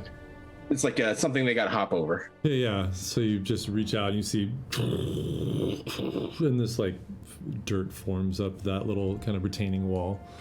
Yes. In the front of this entrance. And then I'll sit at the entrance and I'll watch for anything coming the way. All right. As I'm sleeping, I'm nuzzling into my ostrich emo Shukarutik. I'm never gonna learn that. Who say? Thank you. We're gonna spend I don't know what's wrong with this me. weekend working on how to say that. It's hard for some people. I imagine that's got like down feathers, like super, super soft. It does, yeah, it does. Oh, finally a long rest. Oh, let's make this happen. I'm just dreaming about the resting that I'm having.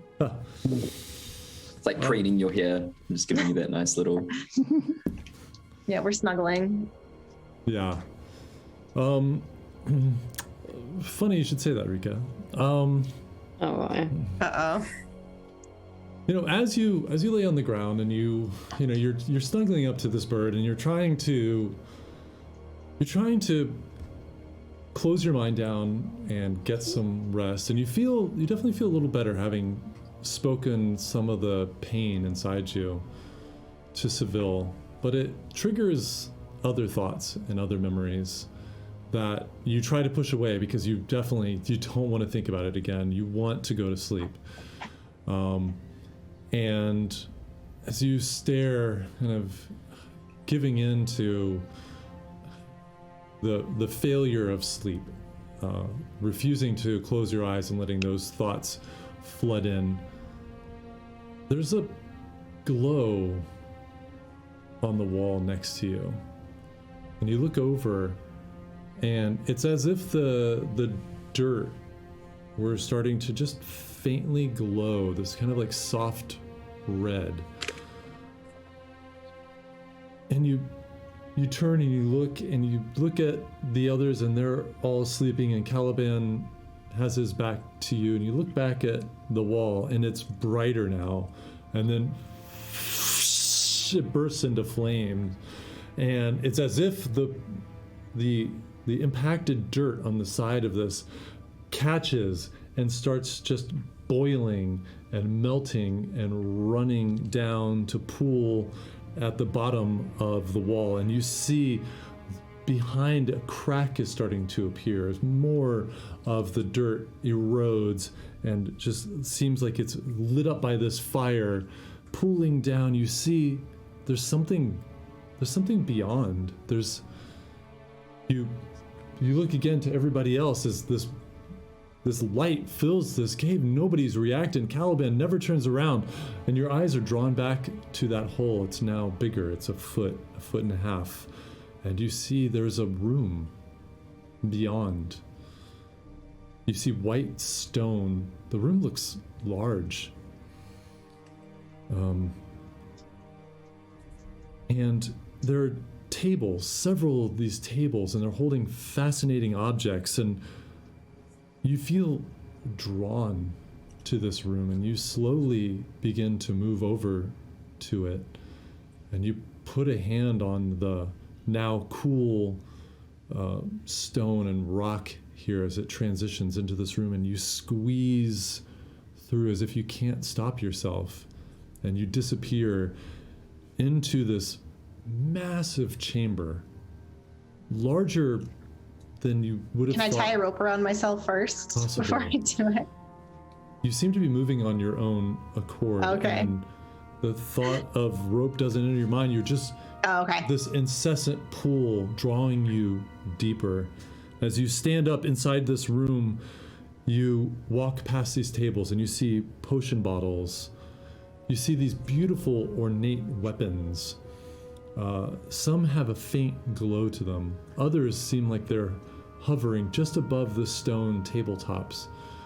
Pieces of armor with intricately designed motifs on them that seem like they've never been touched. Just beautiful, ornate. And as you push through this room, the immensity of it seems to transcend normal space somehow. There are large windows in this circular room, but they don't show anything but darkness. And one object in this room, over everything else, seems to be drawing you in. Floating above a pedestal, slowly rotating, seems there's an hourglass made of fire. And you're watching the flickering flames as it slowly turns. And inside the hourglass, you see what looks like almost liquid fire tumbles and roils and drips down into the other half until it turns over and reverses and it moves down. And it's just slowly spinning in the air. And as you move closer, you see that there's something hidden in these flames. Almost looks like a small chamber inside of this fiery hourglass, and there's movement in there. And sensing your presence, a figure spins to look at you. You see large black horns coming from his head, red skin, fire seems to pulsate off of him. His hands, now that you can see him, are bound with a black chain that has a radiating green energy from it. His eyes find yours, and they widen in shock. Rika! And as that rents the air, you bolt up, sweat coming down off your face. Caliban, you spin around and you see Rika sitting up, nestled next to the Kusei. Everything, Rika, is normal. Spinning around, you look at the wall. It's completely as it was before. There's no hole. There's no other chamber. But the ringing, pleading of that voice haunts you as you connect with Caliban. I make a telepathic link and ask, "Are you okay? You have a nightmare?" I don't know. It was more than a nightmare. It was real or something. Rika, you look down at your hands and they are shaking. Your whole body is shaking with this encounter. And as Caliban, you notice that too. We're going to take a break. So Ooh, backstory. I love it. So everybody, we're going to take a quick break, but a quick reminder that we are sponsored tonight by Raid Shadow Legends. And we've had 3 amazing people out there. Click that link, and I assume that means you played through the demo, which only takes 5 minutes, so it's a 10-minute break. Fun. So if you want a couple of more, click on that, play through, either for your PC or your mobile gaming device. It would be so much help for this stream. And not only does the sponsorship help us, but if we really impress them, we might be unlocking a really cool one-shot. So we'll be back in 10 minutes. Don't go anywhere. And we will see you very soon. Bye-bye. Hello. Thank you for being patient. I know there was a little bit of a longer break. And thank you to number 4 who hit our raid marker. Now, we did realize, thanks to Catherine, one of our role player staff, who told me that it looks like the mobile is not counting. Oh my God. We're halfway to the download goal. We're halfway to the download goal. Thank you, number 5. You're all crushing it. And I apologize to anybody who tried it on their mobile and it didn't work. I thought it was both, but apparently it's only PC. So it's only PC downloads with that link that are gonna count. At least that's gonna show up on this counter. Wait, so if you're an Apple, it doesn't count? If you're an Apple user? Mac. I think it's only Mac user. PC. Why did I say Apple? Well, Yeah. People on their I'm phone out because doesn't I'm count. It doesn't look like mobile's counting. It's only actual PC downloads and playing through the demo counts. But so all of you PC people out there, thank you. They're adding up. We're halfway there. We're halfway through the stream. It's kind of meant to be. So thanks for all the support, everybody. Cool. All right. So jumping back in. Let me pull the music back up. Now I'm being told, stand by, this just in, that almost certain it will work on a Mac. I think it's only mobile that doesn't work, it looks like. So if you got a Mac, try it on Mac and let us know. Right. Okay, thanks all everybody. right. All right, well, jumping back in.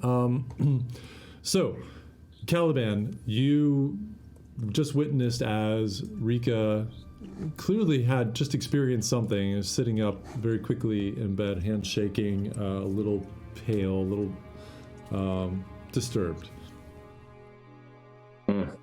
So, how you feeling?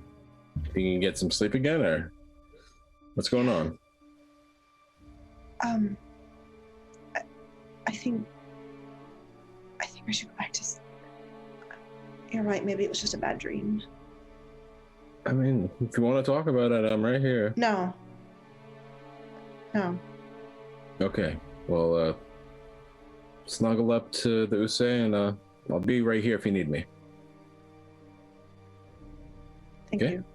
Yeah, no worries.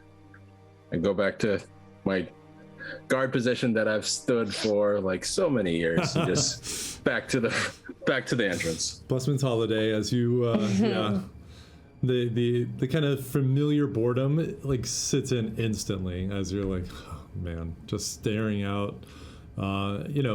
It's dark now, but your eyes can see quite far. Why don't you roll a perception check for me? I just use regular dice. That is 16 plus 17, I think is a 23. Yeah, so you have no problem seeing what's out there. You're looking, you see a few animals scurry about. You 33. You see some some silhouetted shapes in the sky, not like the Patak that you ran from before, smaller. But if you're just noticing everything, nothing seems like it's threatening, and an hour passes by, no problem. You do see the clouds seem like they're speeding in. The stars are starting to get obfuscated by this dense darkness, and you think you hear a distant sound, which you're not. Maybe it's that rain thing people talked about. You can't tell. It sounds stronger. I look back, check to make sure everyone's still asleep, and if anyone is, I'll ask a question. But if no one is, I'll just try and keep an ear out for what's going on. Yeah, and as you do that, you hear.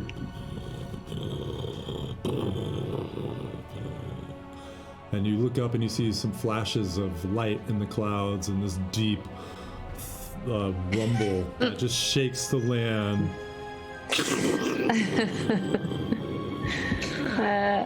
This sky thing is awful. Is it loud enough that I wake up to you?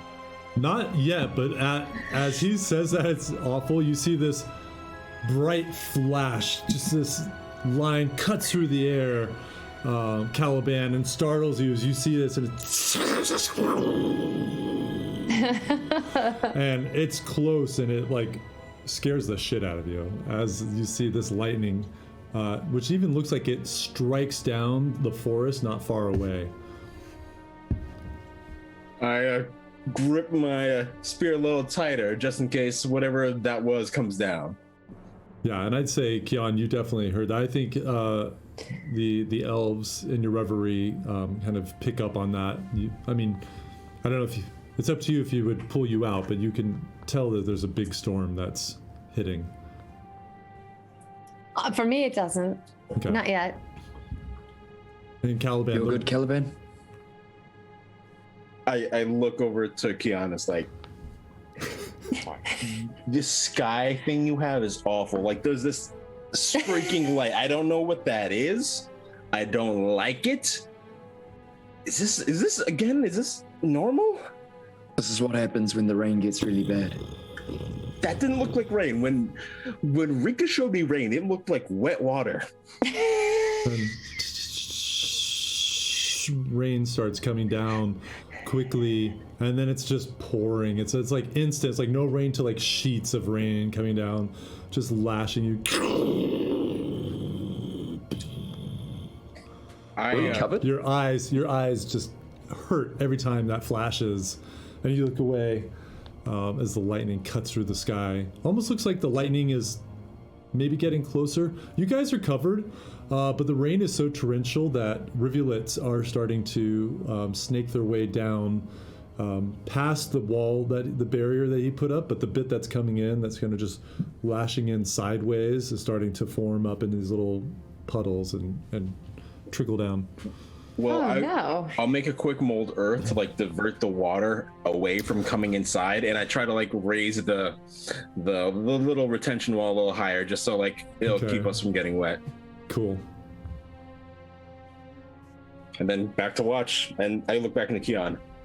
The surface is awful. I don't know how you do it. Yeah, the rain doesn't get any better. Go back up. Right outside, like maybe 20, 30 feet outside the front of where you guys are, you see lightning hits a tree, and the tree just explodes to pieces. And even in this torrential rain, you see it that flares up with flame and then is doused. And as you look out, and Kian, you started to go back down, but that was so close. You sit back up. You hear something. It's a deep. At first, you think it's more thunder. You hear these, but it starts to form into words as if the sky itself were booming down words on you. You hear, "Avryuk dripa avhem, Avryuk dripa avhem, Avryuk dripa avhem." As lightning strikes, you see 2, 3 lightning strikes outside of camp as the entire realm rumbles with these words.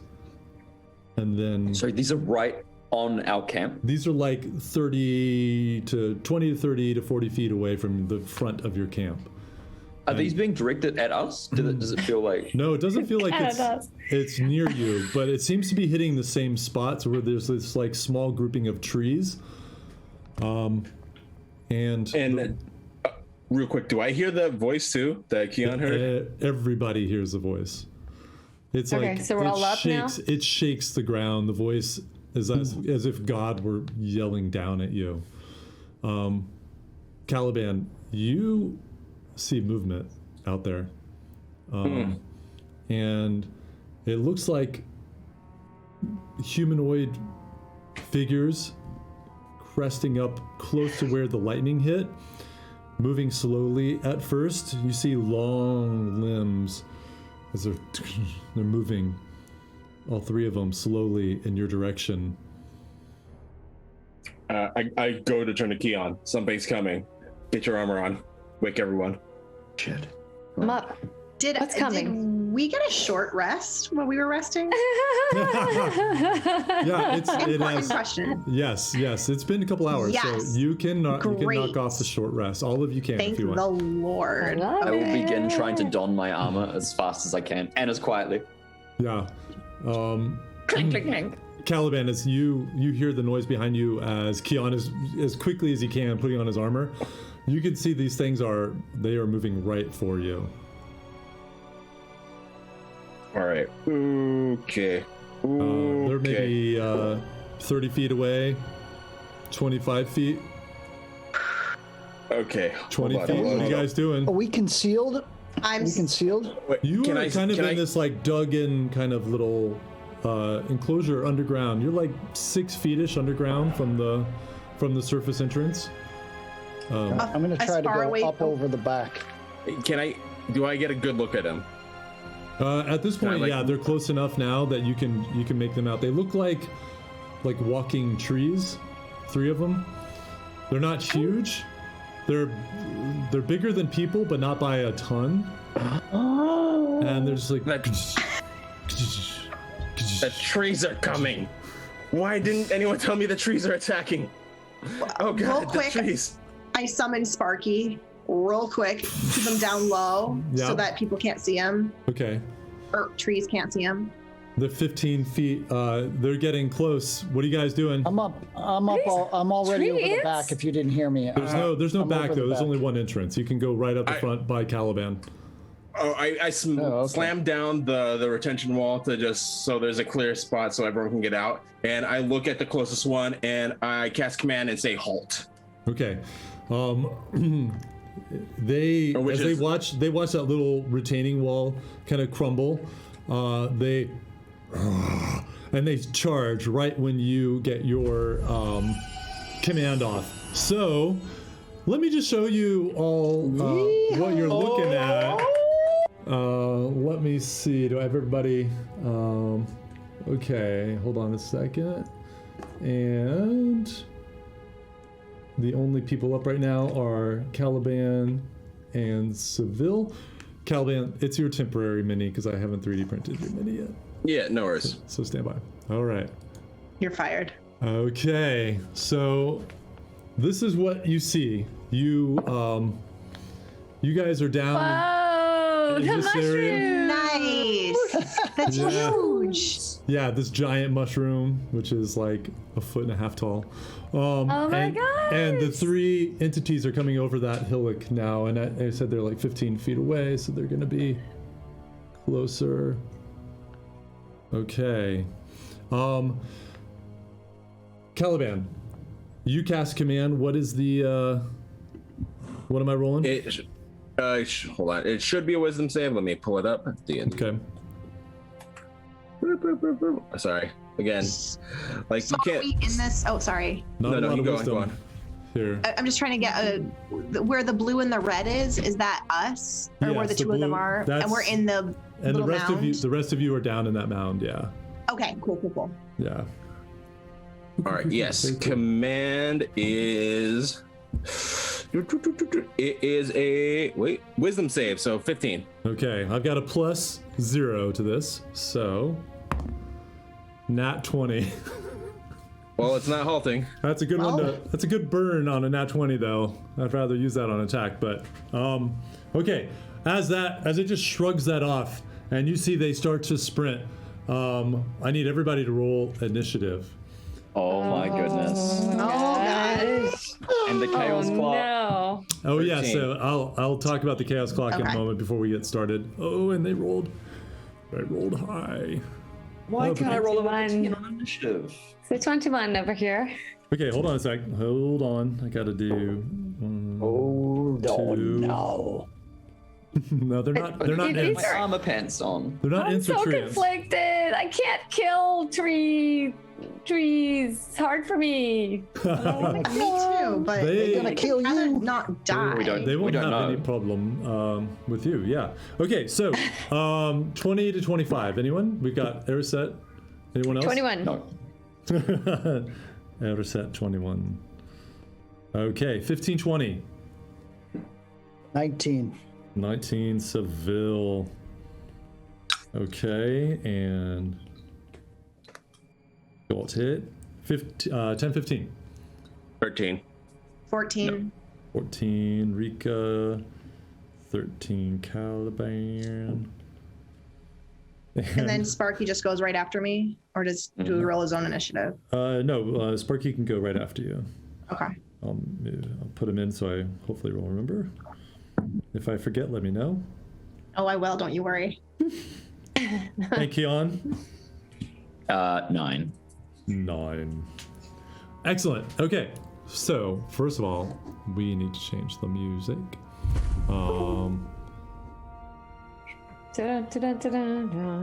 Actually, Hey, Judd, can you zoom in just a little bit on the encounter?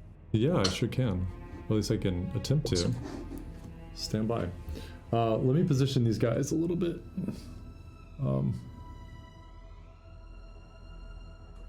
Come on, stand up on the fluff.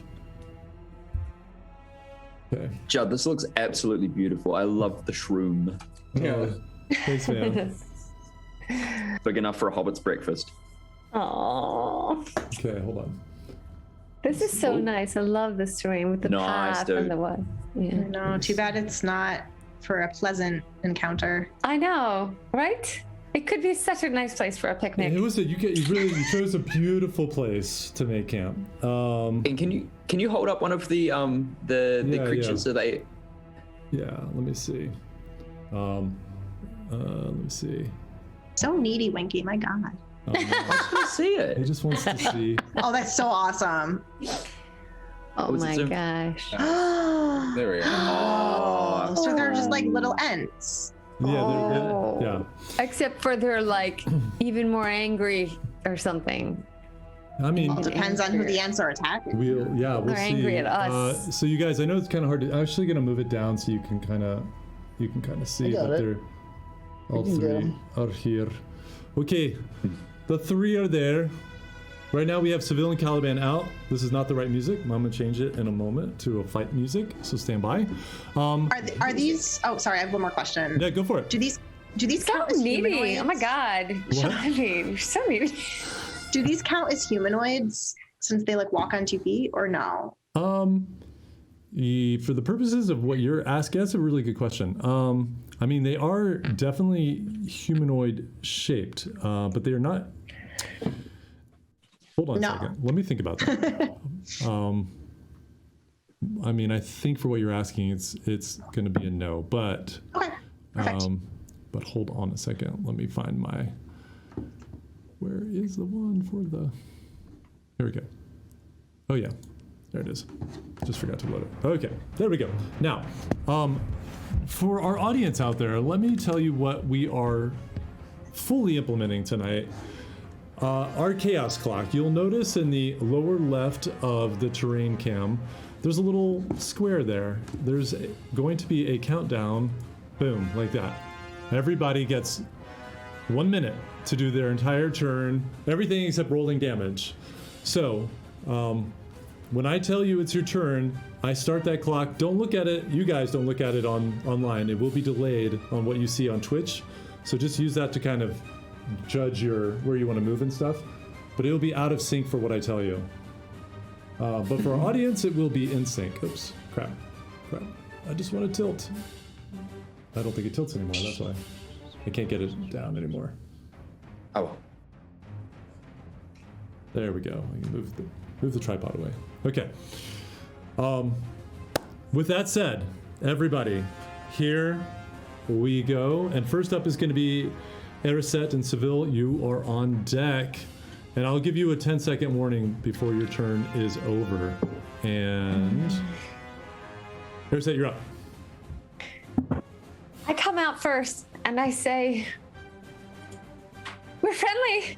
We're very friendly. There's no need to hurt us. What do you seek? We can help you. And I'm trying to do a persuasion. Okay, go ahead and roll.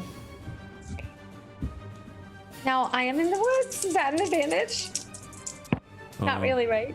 No, not. All right, it's fine. So that's a 19. Though you feel like you've made such a good argument, you see that they seem to not be moved by your words. What do you want to do? Do they not speak my language? Is that not my language? I try saying it again in Celestial. Seems to have no effect as they're just 10 seconds as they're. Okay, I run away. I dash and hide. Okay. I'm gonna just Super- say you can dash. Super chicken shit. Put you back. I'll put you over here. Okay. And Erisette, that is your turn. All right. Okay. Seville, you are up, ready, go. Good. I'm charging a mine hammer, and then I'll do a slide and do my abdomen thrust with Anduil. And that gives me about 5, 10, 15, 20 feet to the first one. Am I looking at that right? 15, yeah, 20 feet to the first one. All right. So let's do a mine hammer hammer. as I'm approaching. Rolled a 15 plus. Yes, it's good. It saves. Okay. All right. All right, then I am attacking, and that's a 20, dirty 20. That hits. All right. Does Anna Will pick up any of its favorite targets? Is this thing nope, normal? Yep. All right. After I'm attacking, I'm backing out. Okay. My remaining movement. So got 10 let me roll for seconds. damage here. All right. Yeah. So I'm just going to move you back. Do you want to move back to Caliban? Yes. Okay. All right. And give me your damage. Okay. So that's 7. Booming Blade, that's 8. So at 13. And then Swashbuckler, Sneak Attack. So 13, 23, 25. That's 27. I also use Booming Blade, so a sheath of energy is around this figure. If they move, it's going to trigger. Got it. Okay. Fucking operators, and you withdraw. Now it is their turn. You see, it does move. It just continues. Explodes out as it charges forward, coming right at you as you just backed away from it. So what's the damage for the Booming Blade? 2d8, and I'll do it right now. Go ahead, and I'll come back to you. Add another 10 points of thunder damage. Another 10, okay. As it just goes off and boom, just to add some ambiance to the skies above. There's no chaos clock for the DM, everybody, because it's not a fair world. Sorry. So as it moves forward, boom, you see this like huge branch arm come up and slam down on you. For a 2 plus 6, that's an 8. So it's big, but it's slow, and you just easily move out of its way. It slams in, the dirt flies up. Second one comes in over on Caliban. Same thing. Tries to slam. That's a dirty 20. Hey, it's And it's gonna stay there. I'll give the, actually let me do this damage really fast. 10 points of bludgeoning damage as that just comes out of the darkness as you're watching the one in front of Seville just wallops you on the head. And the other one, 5, 10, 15, 20, 25. Actually, I'm sorry. It actually can get there. That one doesn't make it. And that is its turn. All right. Rika, you are up. Ready? Go. Hey, I'm going to cast Flaming Sphere on the one closest to the one closest to me in the entrance. Okay. So it's a Dex 14 save. Okay. I think that would be the left one. That's a 16. Damn it. Yeah. But Okay. wait, it's a -2 for Dex, so it's 14. What was the save? 14? 14. Yeah, So does that save or not? Still saves, yeah. Okay, cool. So that doesn't work, but I also, it's Sparky's turn. I don't, in my bonus, I don't do anything. I just command Sparky to do his flame seed, Okay. and go up to them. And where do you want to put Sparky? He just goes out there? Yeah, between them. I'm just gonna have him, he kind of appears there, floats up, boom, less than 10 seconds. So, This is his turn. that's true, Flame okay. seed. Okay. Okay, and we're gonna flame seed, and I don't remember how to do that. Just roll an shit. attack and Just the D20. yep, Rolled a 16. that hits. this So is what- yeah. So roll your damage for that. I'm looking it up. Shit, this is the one thing I don't remember. It's okay. I'll say you have 18 seconds left for his turn. So I started it late. Well, we're doing damage, so that's not part of the thing, right? So. Okay. Yeah. So you're correct about that, Genevieve. That's Does right. anyone know? 'Cause I need to write this down. This is the one I It's can on, never it's on find. your sheet. I know it's hard to find though. It Sorry, should be guys. like 2d8, I think. Hold on, I'm pulling up. 2d6. It's shit. That's summoning it. This is confusing. Flame Seed, it's 1d6 plus your proficiency bonus. Okay, so 6 plus Yep. 3, 9. 9 points. Nice. Okay. And Oof, stressful. that was on that guy. 9 points. Okay. Okay, great. Caliban, stand by. And Caliban, go. All right. I cast Psionic Twin Dissonant Whispers. They have to make a DC 15 Wisdom save. Got it. Two of them. So the one closest to me and the one closest to Seville. You got it. All right. Nice. The first one is an 11. Mm-hmm. That's the left, and the right one is a 2. So the first one takes 13 points of damage. Okay. The second one also takes 13 points of damage, and they must use the reaction immediately to move as far away from this as their speed entails, and Seville should be able to get another sneak attack off. Nice. Okay. All right. Is there anything else you want to do? Once the one moves away from me, I move close to the Araset. Okay. She's. Oh, okay. And Great. Also, I do believe. Well, it's range attack. I don't know if our fiery friend gets any attack options since it's moving right by it. But they're both in its range, so they take the heat damage from within its. If it's. That's true. You're out of time. So Yep. I'm gonna move you over here. You can make that no problem. Nice. Those guys move away. Great act. All right, do I get my attack? My Yeah. Go ahead and roll. That was Okay. epic. What am I doing here? This is. Oops. 15. Sorry, 17. 17. That hits. 17 to hit. Yep. All right. That's this one. On Dweedle.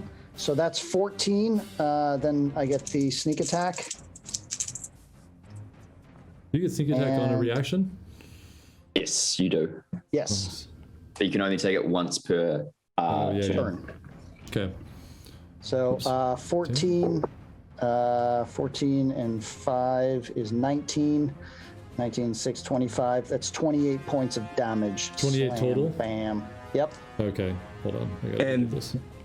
They also need to take a DC 15 save for Rika's spell casting save, and they'll take 2d6 if they fail for walking through Sparky's fire field. Yeah, that's true. Okay. Take that! That is a 14 plus its dex. So that's a 12. And an 8. So they both fail. And Rika rolled the damage for both of them. That's your fire. Oh shit! How do I do that? Taliban Mastermind. Yes. So Yeah, damage actually. for flame seed? Is that or for? It's for No, the aura of. for his aura, yeah. I don't know what that is. Anyone It's wanna? just 2d6. Oh, each. 2d6 each. Okay. 2 and 6, 3 and 3. So 8 and 3. 14. Wait, I do. 8 and 6, right? 8 and 6. Yeah. Yeah, 14. Yeah, but for two separate instances of damage. Right. 8 and then 6. Got it. Okay. Oh. Okay. Boom. That took time. Nice. Jeez. Okay. That was a lot. A lot happened there. Okay, Keon, stand by, and All right, yep. you're up. How much armor do I have on and what armor class does that put me at? I mean, I don't even know if you have anything on. Like, you started putting it on, but they immediately moved into combat. So All right, I'll grab Dudagnir and I will make my way outside the hovel. I will stand next to Seville, but 5 foot apart from him, outside of Sparky's range, and I will have my greatsword ready, holding action. If any Ents come within my swing radius, I'm gonna chop them, okay, nice. and then I'll end my turn. Got it. Nice. Okay, we're back to Araset, and then Seville will be after that. So Araset, Okay. go.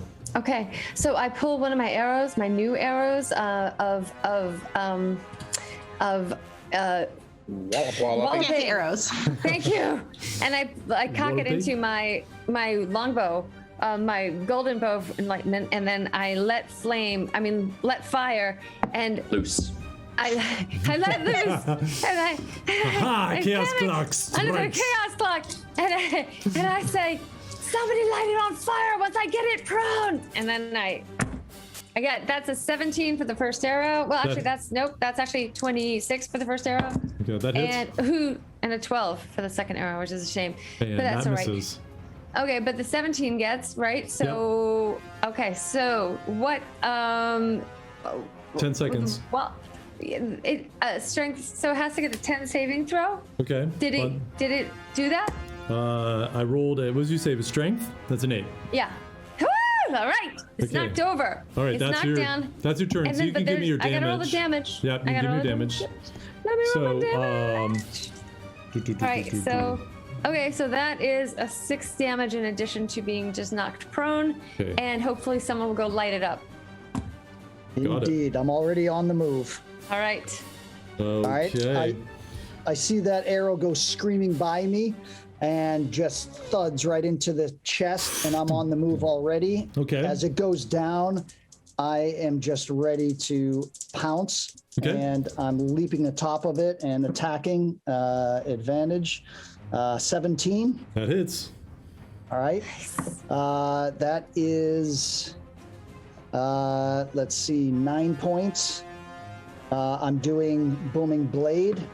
That's another 8, so we're at 17 points. And then Sneak Attack. And that's, what did I say, 19. Another 10 is 29. 34, 36 points of damage.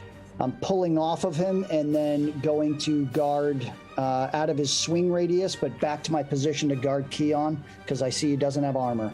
Nice shot, Erisette! Okay. We'll put you kind of here in front of them. Awesome. Okay, great. Now, this tree stands up. Now, it's still in Sparky's radius, but let's see. I think it's if it starts its turn or ends its turn. But you're gonna have to let me know that, Rika. And then the other ones have to. Caliban, they make a save so they can try to come in. Oh no, it's just that one turn they had to move, but Oh, they awesome. can. Oh wait. Let me actually go back. You were right. Dissonant whispers. The creature doesn't move. Obviously, dangerous ground. Blah blah blah blah. I don't think it can approach me anymore. Racking a terrible pain. It uses its reaction to move as far away as it allows. The creature doesn't move. Obviously, dangerous ground. A successful save. But yeah, it can move back to us. It just Okay. had to move away for that first. Turn. Okay, good. All right. So this one comes in, and Seville. It's once again. You see this big bow coming in. That is a dirty 20 to hit you, It does. and that is.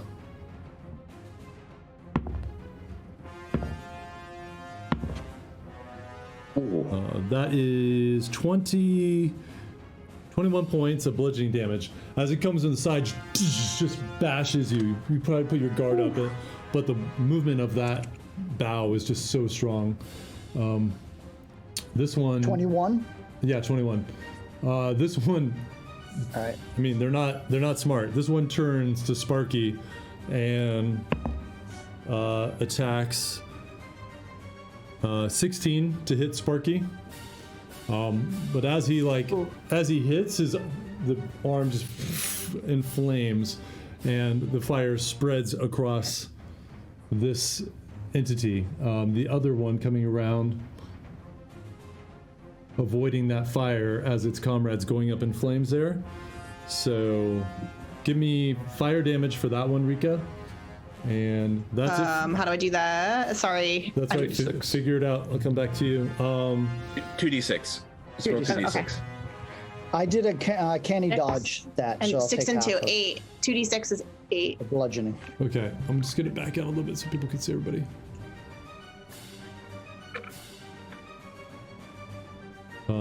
Oh, Rika, yeah, you haven't come out yet. That's why you're not on the board. Yeah. You're just kind of in the door. I'm like so- peeking out. Yeah. Okay. Thank you. And Rika, you're up. Oh, what was that? Sorry, what was that damage? 8. 8 points. Okay, and it was that guy, which is this one. 8 points. Got it. Thank you. Okay, and Rika, stand by. You are up. Go. Originating from Sparky, I'm going to use Burning Hands. I'm going to use it as my racial feat. So Dex Okay. 13 save. 13. Got it. Yep. How do you want to direct the cone? Because At the guy closest to me. But you get a couple people. it's 15 feet, so It's a cone though. Wait, where? you can get you show me- two. You can get one closest Yeah, to Seville. yeah. Okay. Or the other one, away from Seville. Yeah, away, like the two that are not near him. Okay. First one fails. Second one fails. Oh my god. Okay, awesome. So it's damage is 3d6, but I have Sparky out, so it's actually gonna be 3d6 plus 1d8. Nice. So 2 plus 5 plus 1 help. 2 plus 5 plus 1, 3 plus 5, 8. Mm-hmm. Plus, where's a d8? Really quick, gotta find a d8 die. Really quick, don't let me be done yet. It's okay. Plus 4, so that's 12, and that would be my turn. Yep. Okay, And so then- this one just erupts in flames. You just see, and the fire seems to consume it. As it, it just shrivels up as fire eats it. So that one's down. And then do I roll damage again? Was it separate damage? No, that was- it's down. It's dead, and the other one's outside of its range. So, but It's outside of the range. It's his Sparky's turn. Go. Okay, Sparky approaches the next closest one and flame seeds again. Okay. And we're gonna say one. I think it's 1d. Oh wait, shit! Why is this so hard for me? I don't get flame seed. You have to roll an attack. Okay, right. It's a 6. I only got a 6, so it doesn't. So it misses, I assume. Oh, okay. Yeah, that misses. But it is next to Sparky now, so his aura is going to cause damage. Great. Yeah. Wood and fire don't mix. Nope.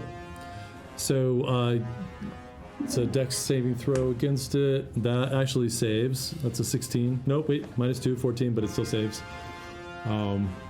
So I think it takes half damage of that. Or no, So it doesn't just- take your spell DC. No, I don't think it takes any damage. All right. Okay. Okay, that's it for Sparky. Caliban, you are up. You see ahead of you there, 2 are still standing, but one looks pretty frayed. What would you like to do?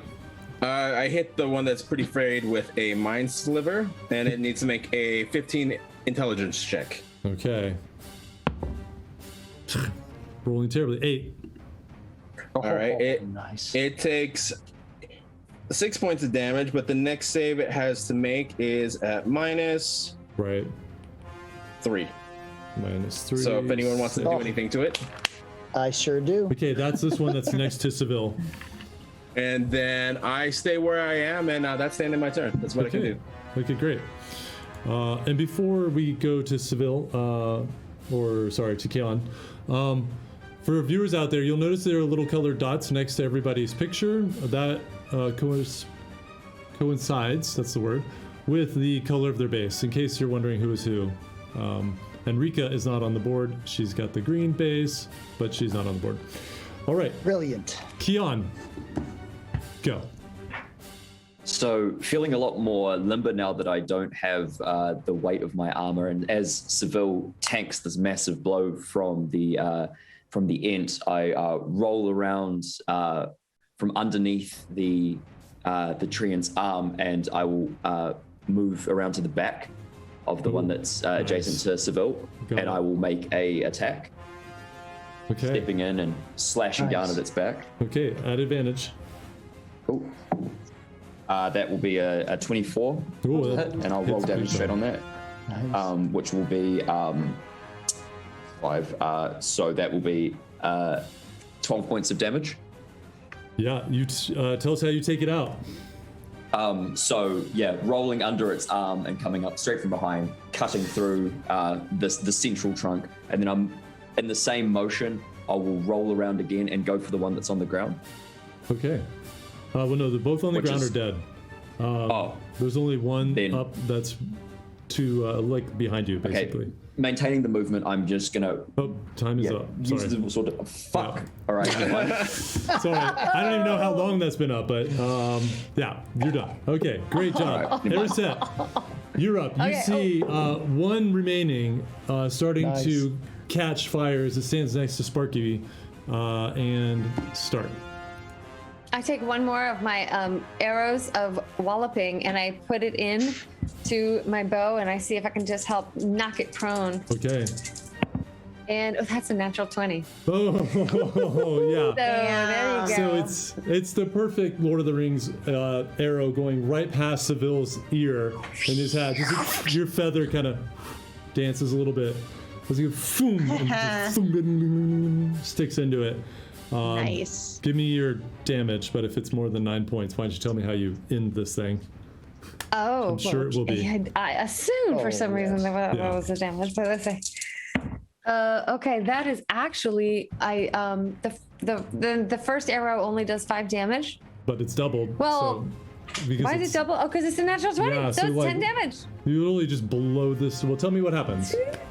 Okay, so I don't even need a second arrow. It just is like, and it just cracks apart. You know, the way wood Yeah. that's already started to get structurally damaged from internally, like turning into splinters almost, except for massive splinters, and it falls everywhere to where there are little pieces burning here and pieces burning here and pieces burning here, as if just a bomb had exploded inside of it, but it's really just the force of this arrow getting it just as it was at its very weakest.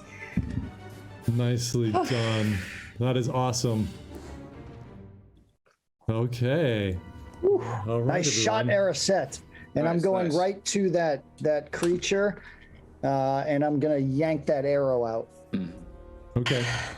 And I say, what foul land is this, where even the trees are our enemies?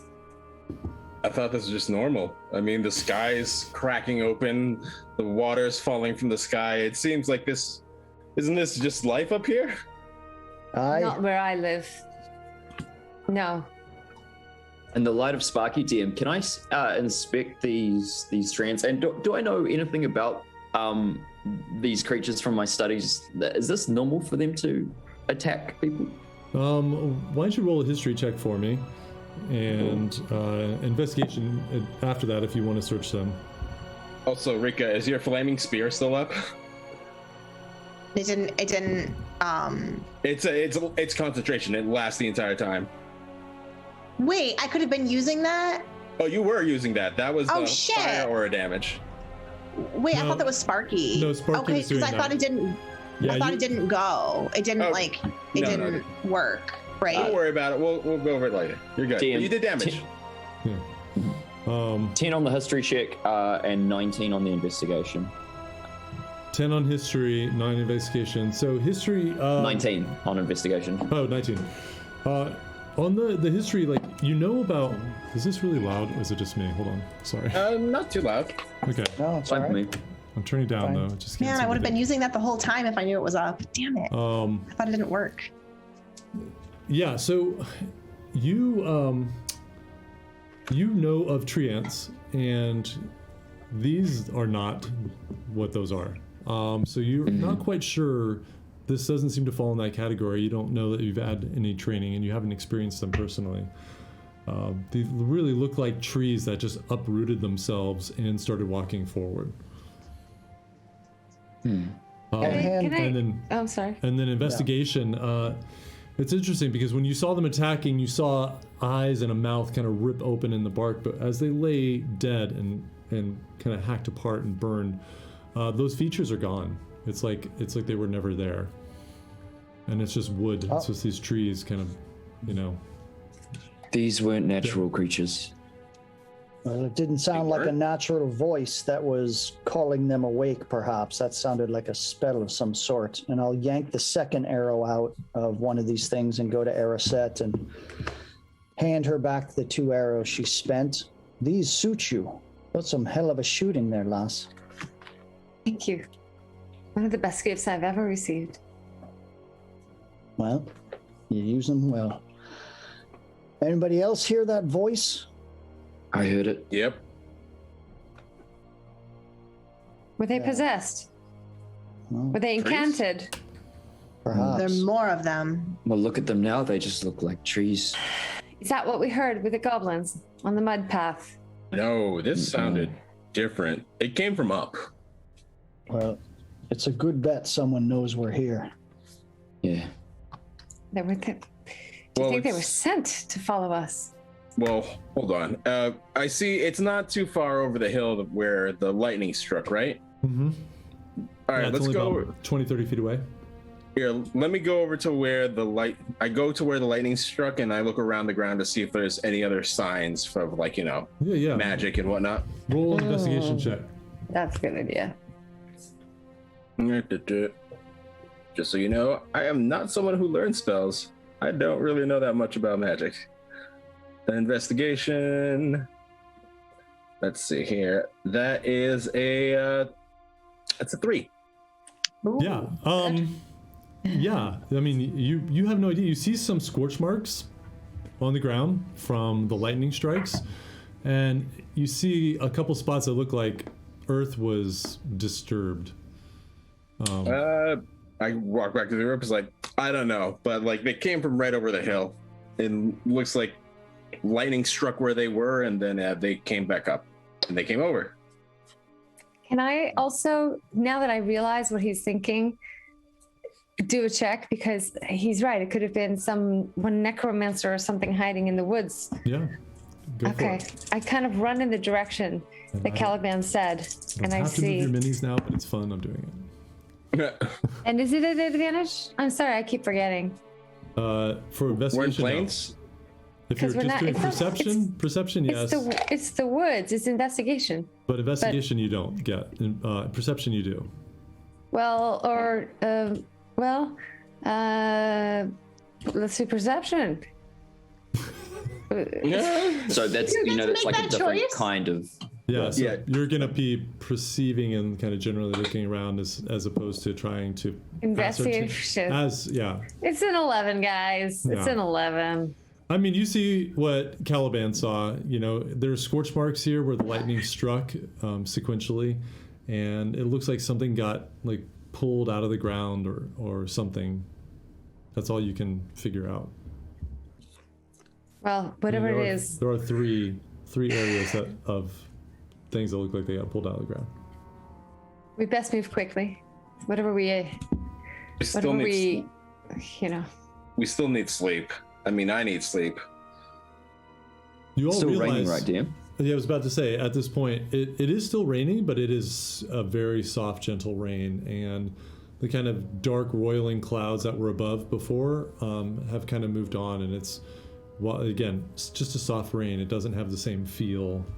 There's no thunder, no lightning. Oh, do I know which way the clouds went? I look into the sky and just see if there was someone was screaming up there. See if I can see someone just hiding in the clouds. Roll perception check. I mean, why not? I mean, you hear Nick someone amounts of, scream like- in the sky. Yeah, That's a dirty 20. dirty 20. Yeah, it's a good idea. Yeah, you look up and you feel like you've got you can really see now. And you don't see anything silhouetted. You don't see any light sources. Just looks like gentle, soft clouds. It's all moving towards the mountains.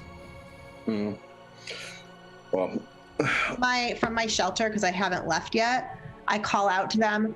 I think they thought whatever it was would finish us off. Let's try to get some sleep back in here. yeah. Yeah. You guys finish up and then I'll get a nap afterwards. Tell you what, you all can sleep. I'll keep watch. All right. I'm going to go take a nice, first off, I mold earth and make a nice flat bed and I fall asleep on it. Get out of the water. Nice. Awesome. Nice. Okay. I nestle into the fucking bird things. Crusade. Thank you, the crusade. Also known as Say. fucking bird things. Yeah, and I'm like, The Oh. FPGs. yes, sleep finally. Cool. All right, Ariset, you take your watch, and you watch as the rain softens even more to just a faint mist as the clouds and the end of the storm pass by. Nothing else seems to happen.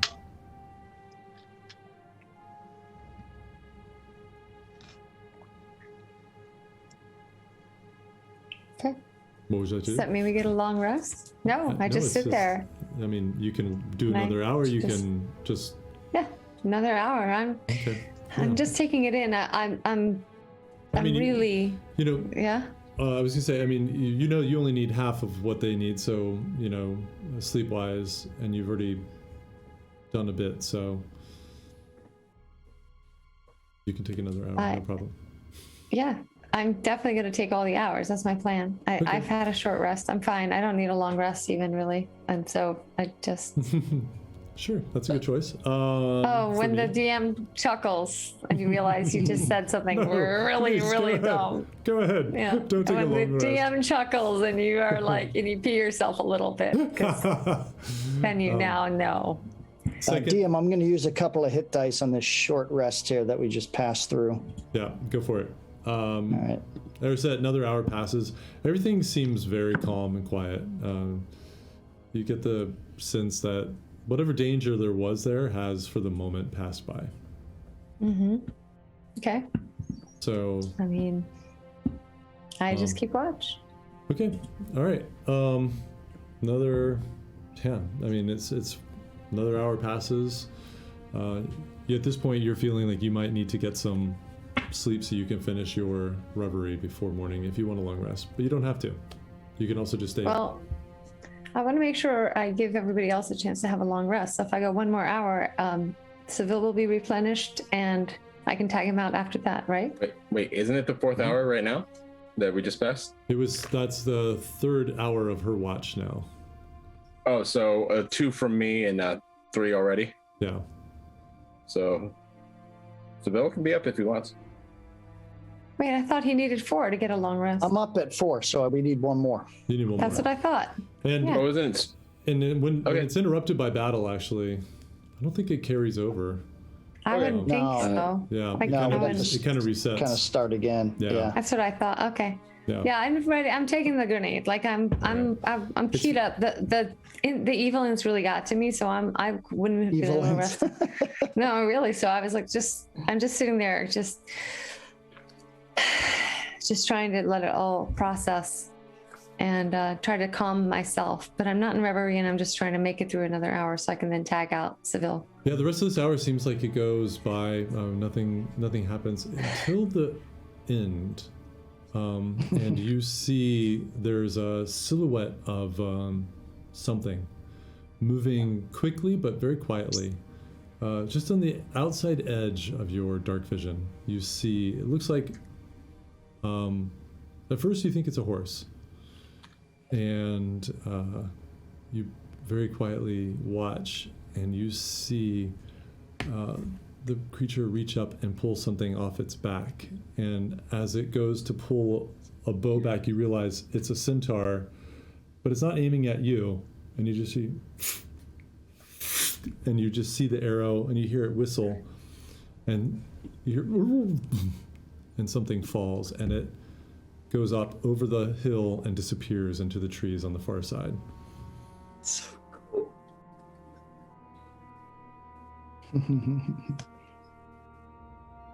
And your watch is over. That is it. I go to Seville and do you want to tag out? I could use a rest. Yeah. Anything? A centaur. Really? Yes. Oh, they're rare. What was it doing? It was hunting. That's exciting, actually. Whereabouts? I just want to look in that direction. Over there. Ah. That's Hey. what I needed, really. Yeah. Something to restore my faith.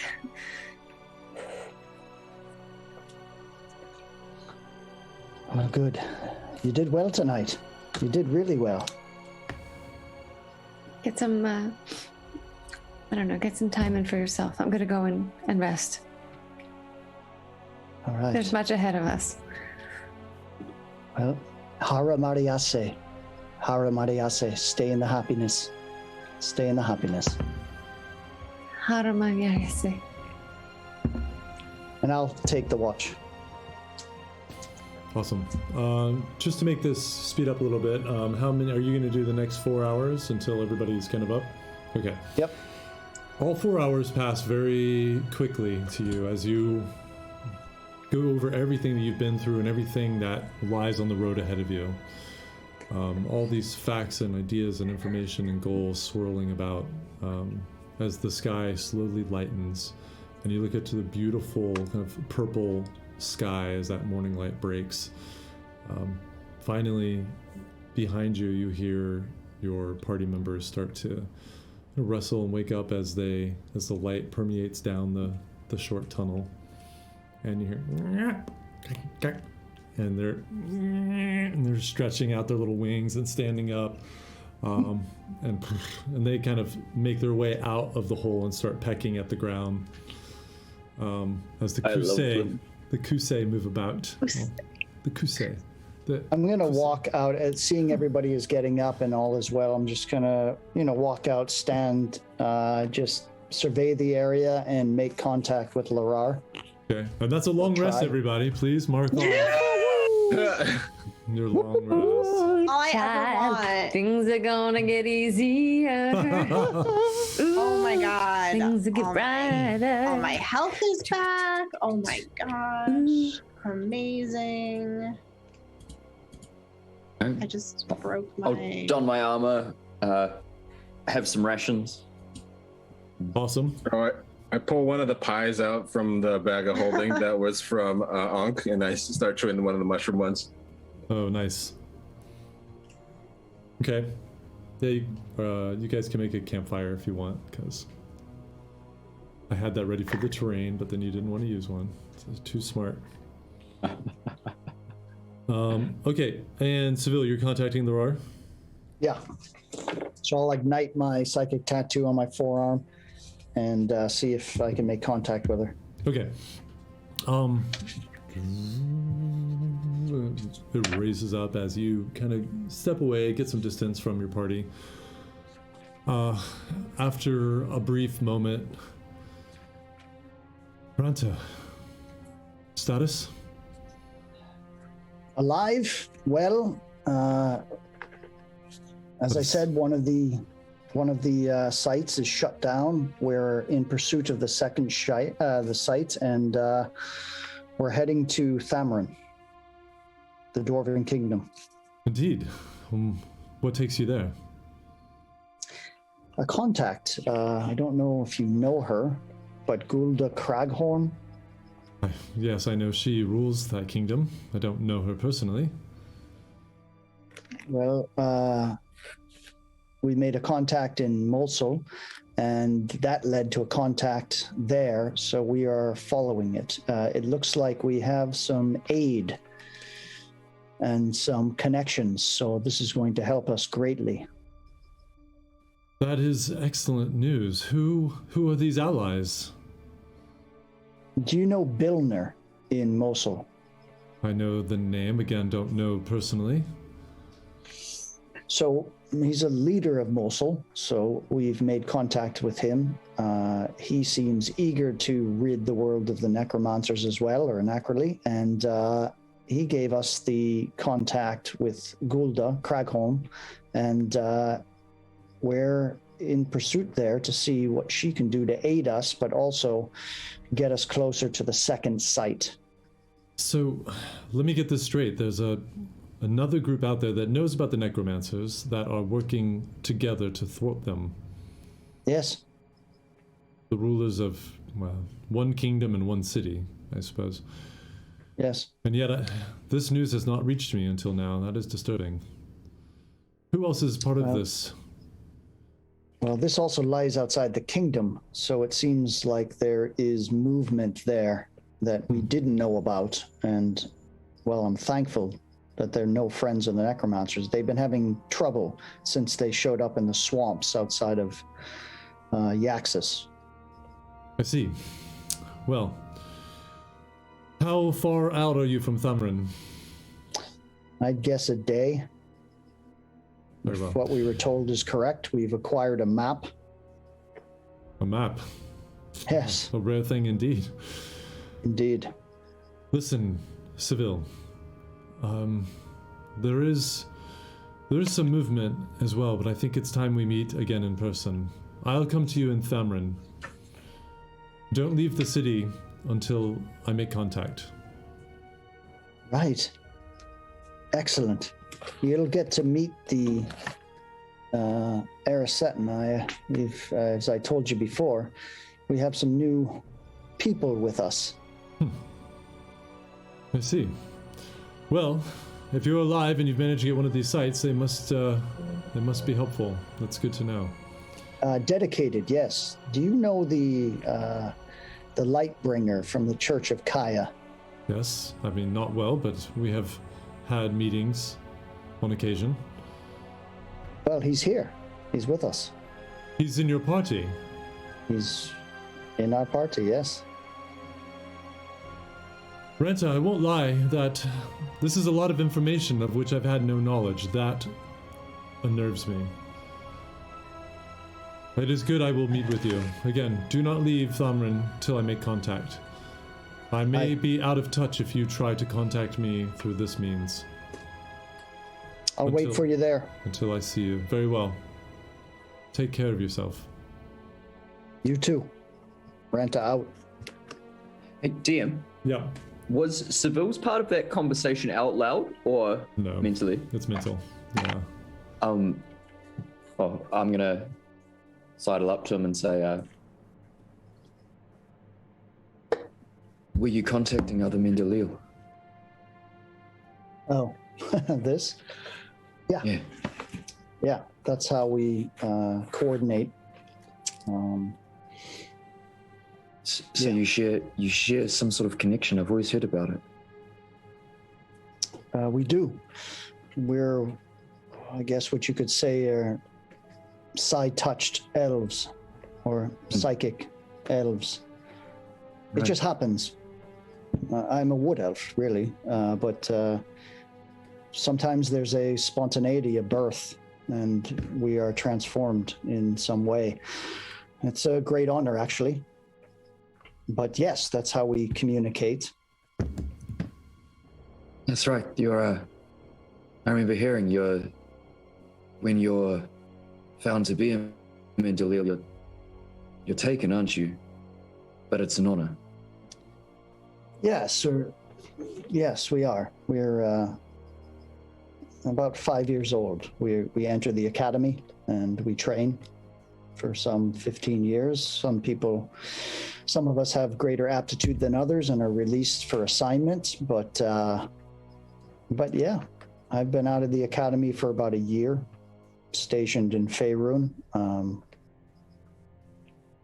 So relatively new out here in the field.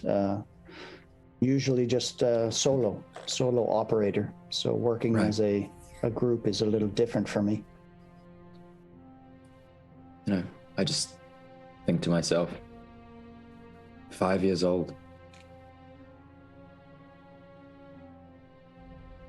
Yeah, I was I was 7. I was about to say you might know something about that as well. Do indeed. And I'll sidle off. Am I sleeping during that? No, Still. everybody's awake. Then, right? I heard munching. that. I heard that, right? All of that with my perception, my passive perception. Seville walked off and Kian walked over to him, so I think you see them talking, but I don't think you can hear them at this distance. Okay. Unless, Seville, I'm assuming you moved far enough away for some privacy.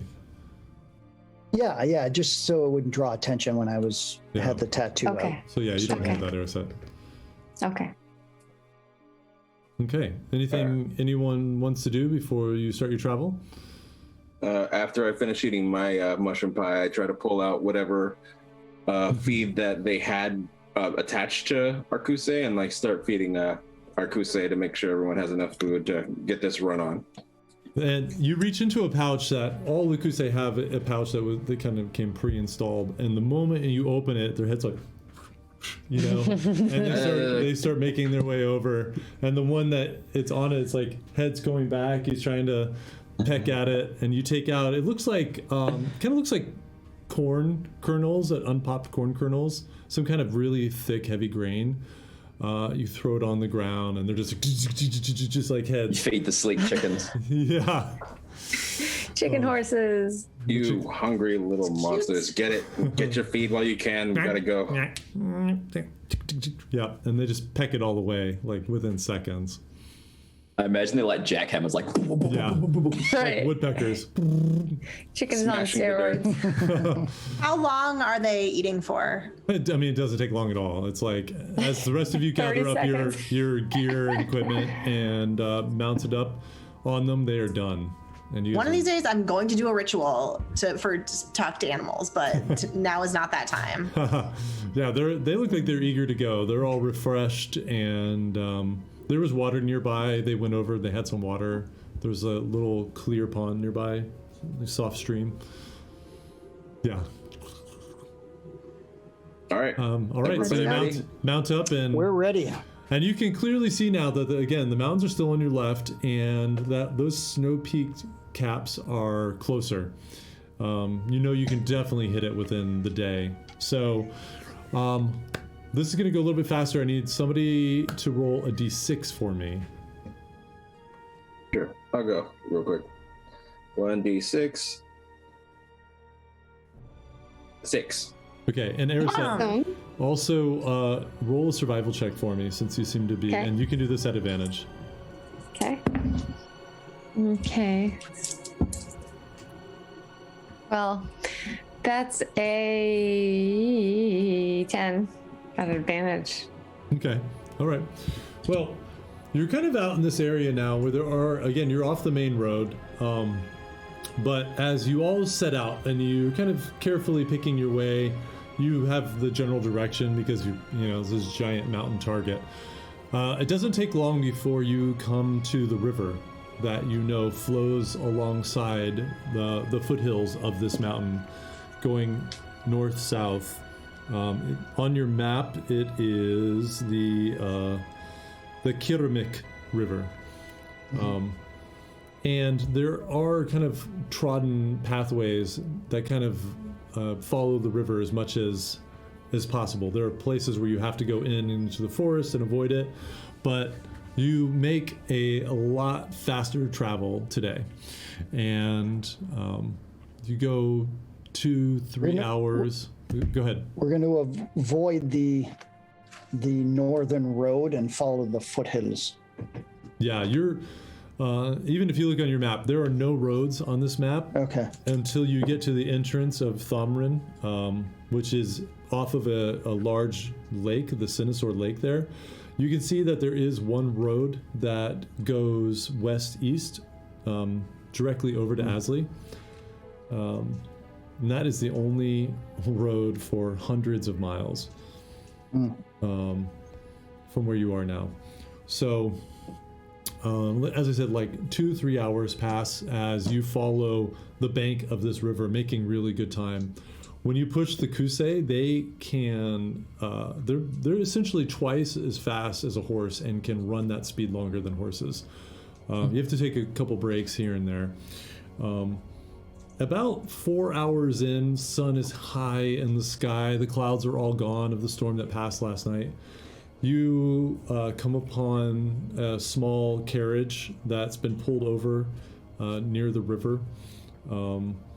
Not a carriage, sorry, like a wagon, pretty rough, and with 2 horses that are drinking water, and there's a guy there, just looks like might be washing out clothes or gathering water from the stream.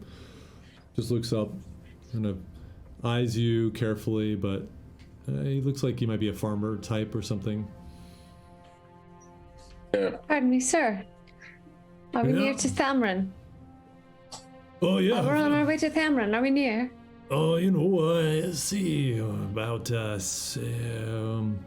well, in those like probably 4 hours.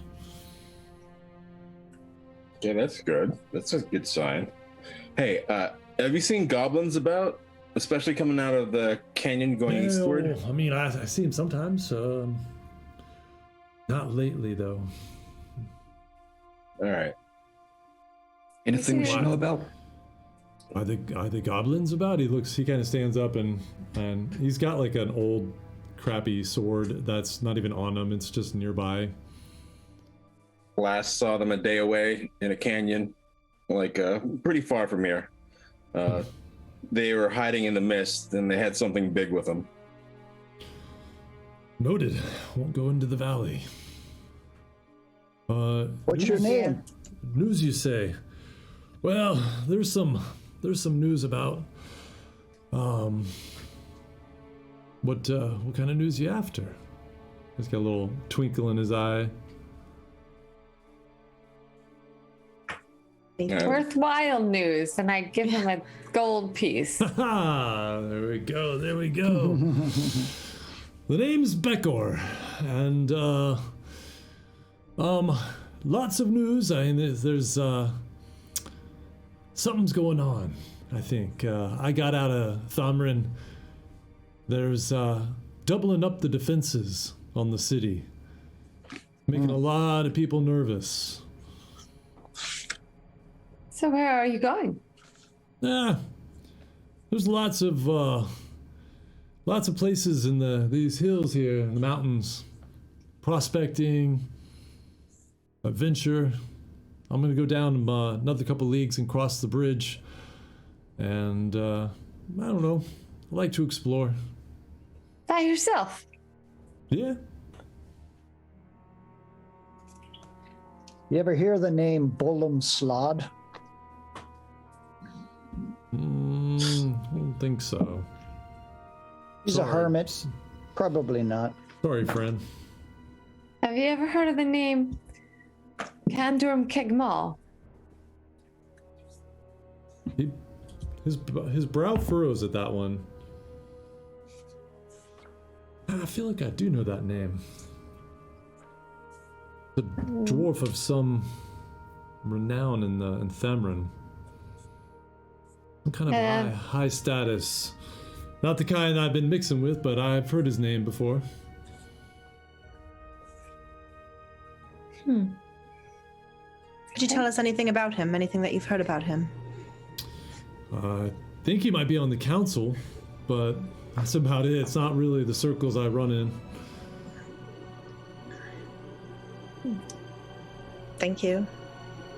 Ah, thank you. He holds up the coin, reaches down, scoops up his sword. Oh, before we leave, is there anything we need to know as we run up to Thamrin? Anything gonna eat us? Fallen bridges or something like that. There's another bridge a league up, if you want to cross over. Then there's the main bridge at the lake that leads into the kingdom itself. I mean, you know who you are. Everything here is out to kill you. You gotta be careful. If you stick close to the river, you'll be safer. Okay, thank you. Ready to ride? Yeah. Let's go. You stay safe, sir. Yeah, you too. Up to you. And he gets on his wagon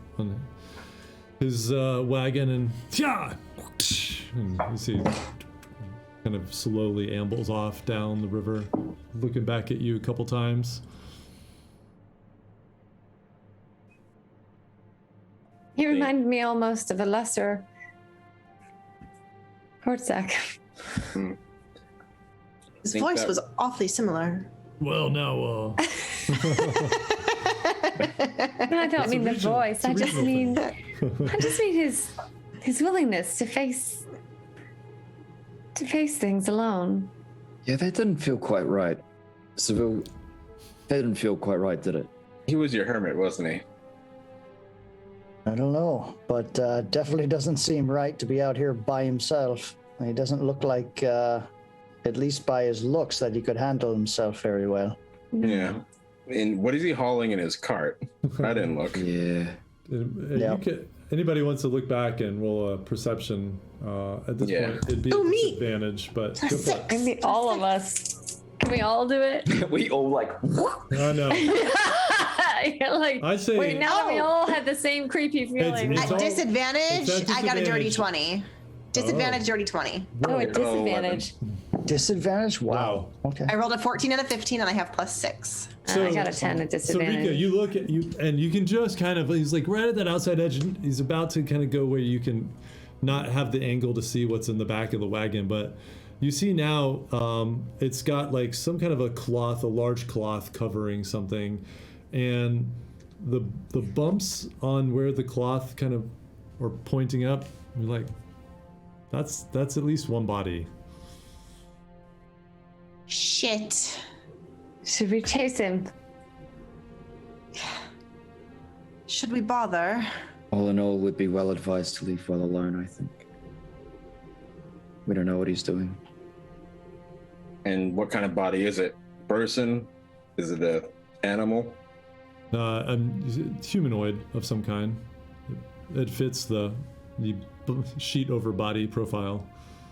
We should keep moving. But I don't trust him. No. Stay on the road. Were we supposed to cross? We crossed the river, right? What other directions did we get? Because I know it said... You haven't crossed the river yet. You're still on the east side of the river. But you've made your way now, 4 hours. You can see the beautiful Ibarath Mountains are off, still on your left, of course. But you're near them now, and they are majestic as they just go up. All the mountains from this point on are all snow-capped, and you can kind of see the snow line up there and all of the trees that just kind of coat the sides of these mountains and then stop at the peak as it's all covered in ice and snow.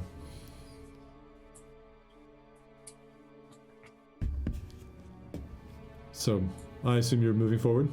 Yeah, moving Yes, sir. forward. I think so. So Dave, you're am I right. allowed to roll to decide whether I think we should leave or not? Like an intuition check or something? That's your Shit, you character. can go run after him. Yeah, if you you can want.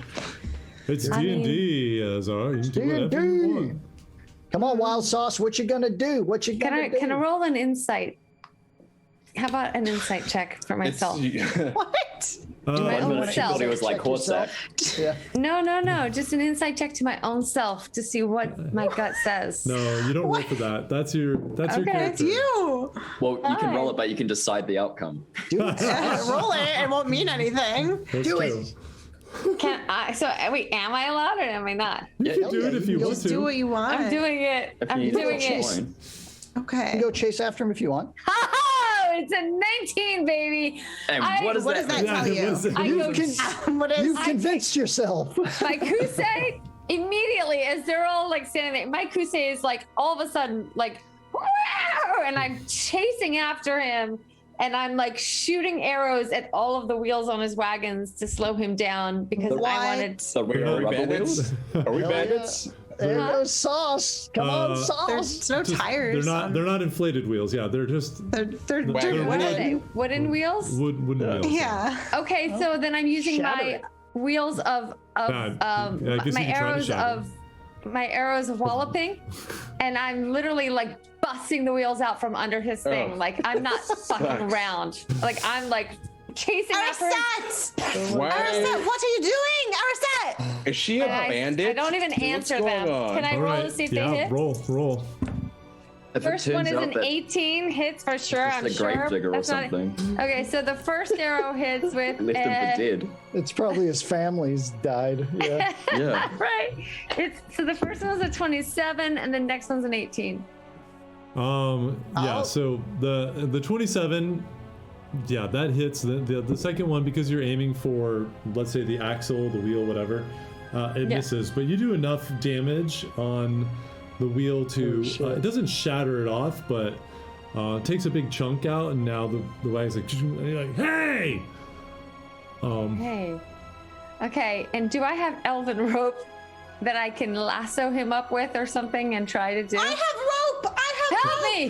Help me capture him! Wait, she's Help me! gone. Help me! She's gone, right?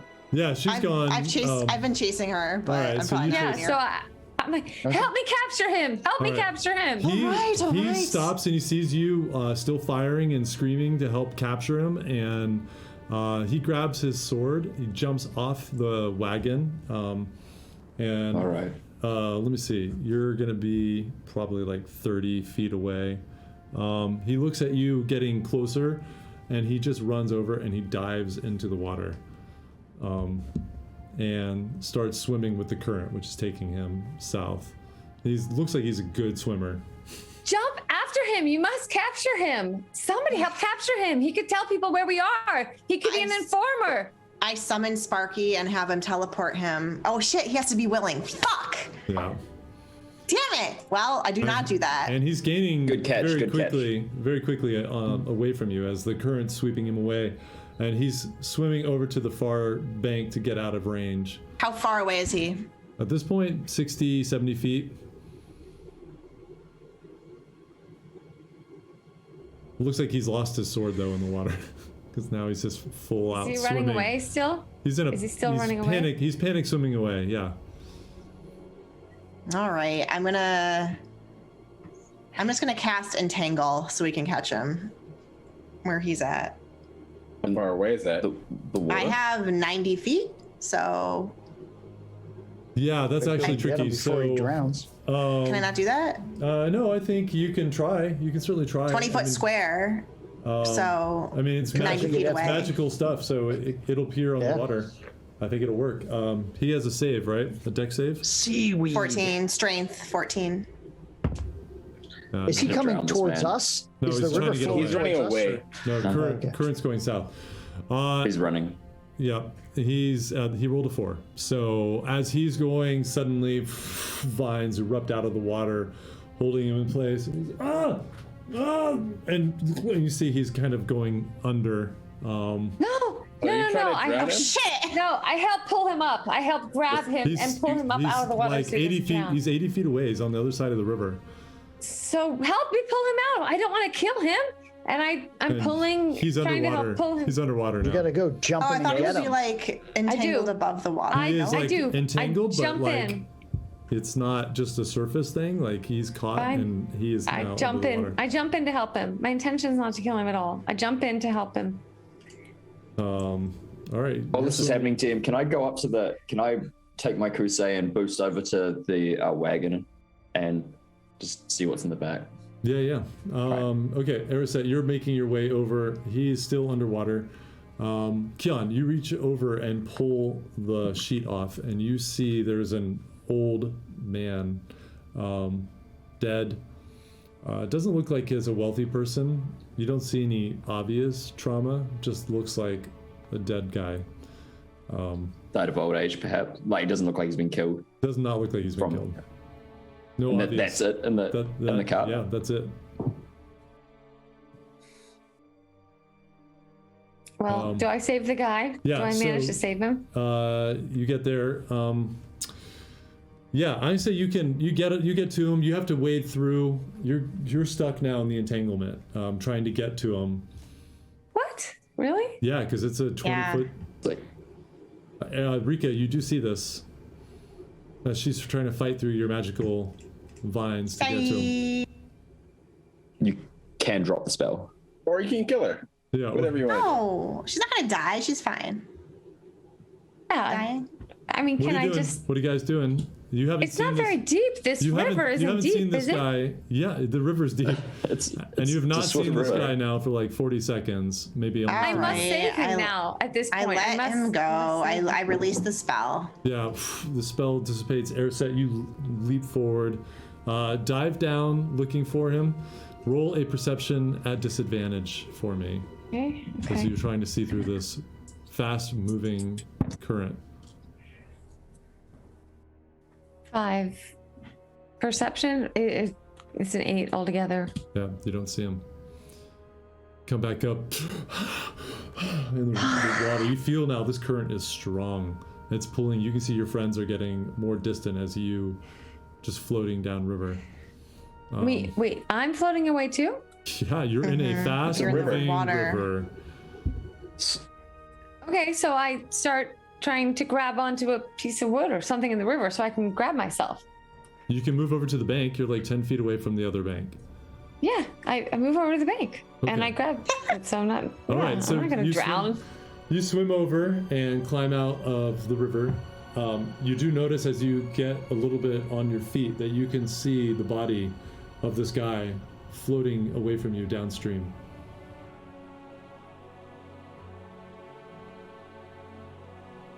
What are you doing? He's dead? Get him. It's Get his him. body. It doesn't say it's dead. You're alone at Ariset. What are you doing? Get him. Gonna let him float away? I'm gonna dive back after him and try to get to him and see if I can save him. You could also, okay. So you're gonna dive back into the water and try to swim to him. Okay. I say you get there. It takes you a little bit longer than if you would run on the shore, but you do manage to grab him and pull him out.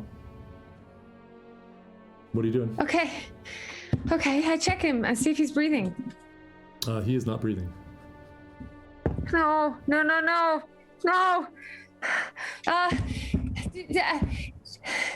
How Rika, far do you away have a is she, Jen? healing potion? Yeah, how far away am I? Because I've been. If none of you have moved, at this point, she's like a good 140, 160 feet away from you. Same side of the river. Can I see? Opposite side of the river. Because I had chased her up to the river, but I don't think. Okay. There's what are you doing? What? I'm trying to pump him to get out, like do like almost like CPR. I'm actually pulling out. Do I still have my healing potions and everything on me?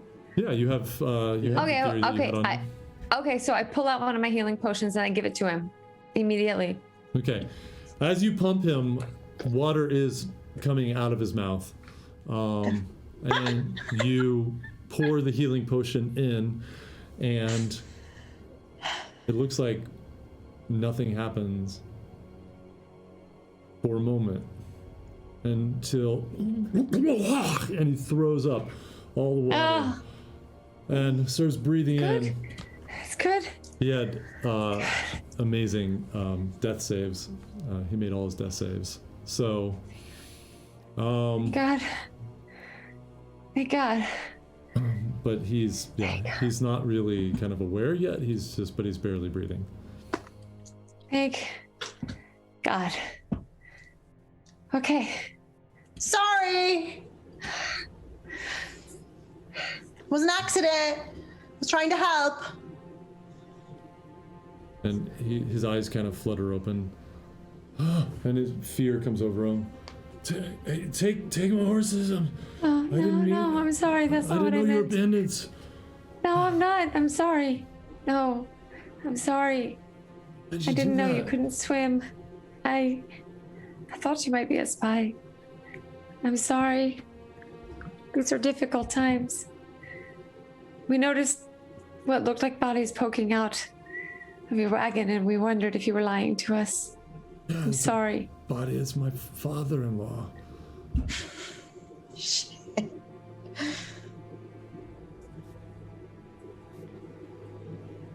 Why did you try to kill me? I didn't try to kill you. I was trying to capture you. I didn't know you couldn't swim.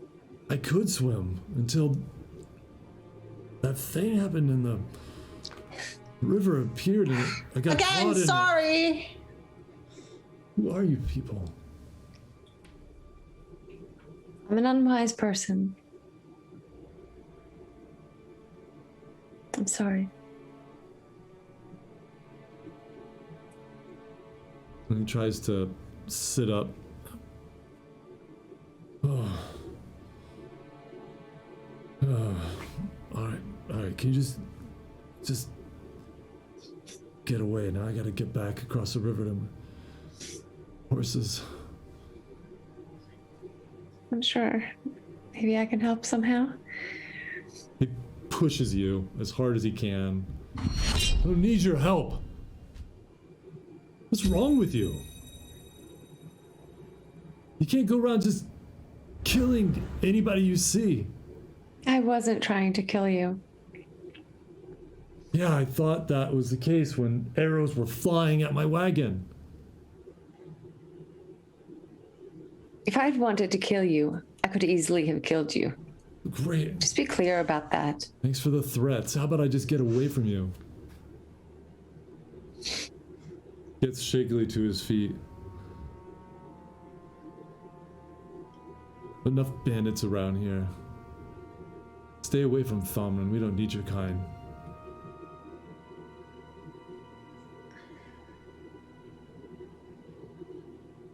He starts walking up the river away from you.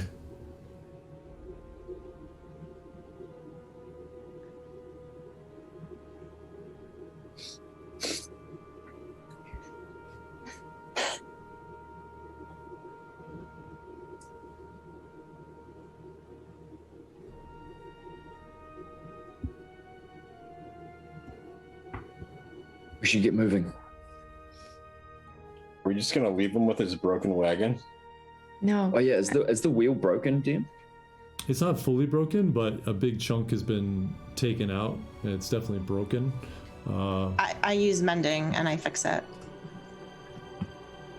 Okay. Thank you, Rika. I think if you go back and you get the pieces and put it in place, you can use your cantrip to heal the break and reform the wheel. Thank you, Rika. When we see him coming back, do we see him with his sword? No, it seems like he lost his sword when he went in the water. I pull out my mace, I leave it on the driver's seat, and I go. Yeah, I take a bag of gold, and I leave him 100 gold. Oh. You're still. Did you swim back over? Across the river? Yeah. Oh wait, I mean, he's gone into the woods, right? No, he's on the mountainside of the river, on the opposite side where his cart is and his horses are. So he pushed me and then walked away, and just left me standing there. Yeah. Okay. Are there any big rocks that I can find? Yeah. Okay. I find as many good ones as I can, and I painstakingly make a path across the river.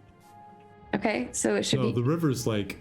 The river. It's not a creek. You're talking like a Mississippi River. This is like 80, probably where you are right now, like 80, 100 feet across of a fast-moving deep river. Oh, it's a full-on river. Yeah. All right, I can do something. Let me see. You're a swimmer. You could swim it. Okay, I tie my rope to a tree by the bank on the one side. Okay, I dive through the water and swim to the other side, holding my rope. That's 50 tie it feet. to an.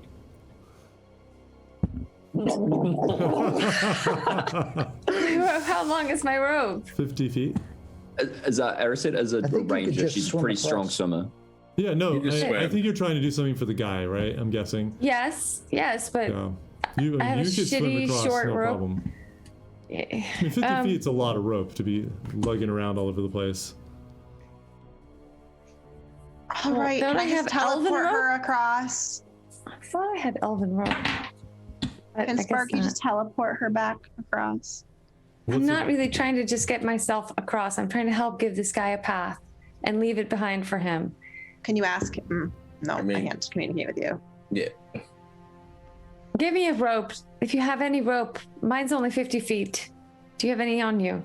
Nope. No, I'm talking to the guy I just. Oh. The guy who was just ran for his life. No. I'm way back to where we were, so I'm just seeing all of them gathered down by the cart. Yeah. And just see this. All right, I'm just waiting for where I am. Okay. I came back to him after I dropped off the mace after checking in with Keon. What's going on? I don't know. She went rogue. I guess she became a bandit today. She attacked that guy. There's just an old man in the back. He looks dead from old age.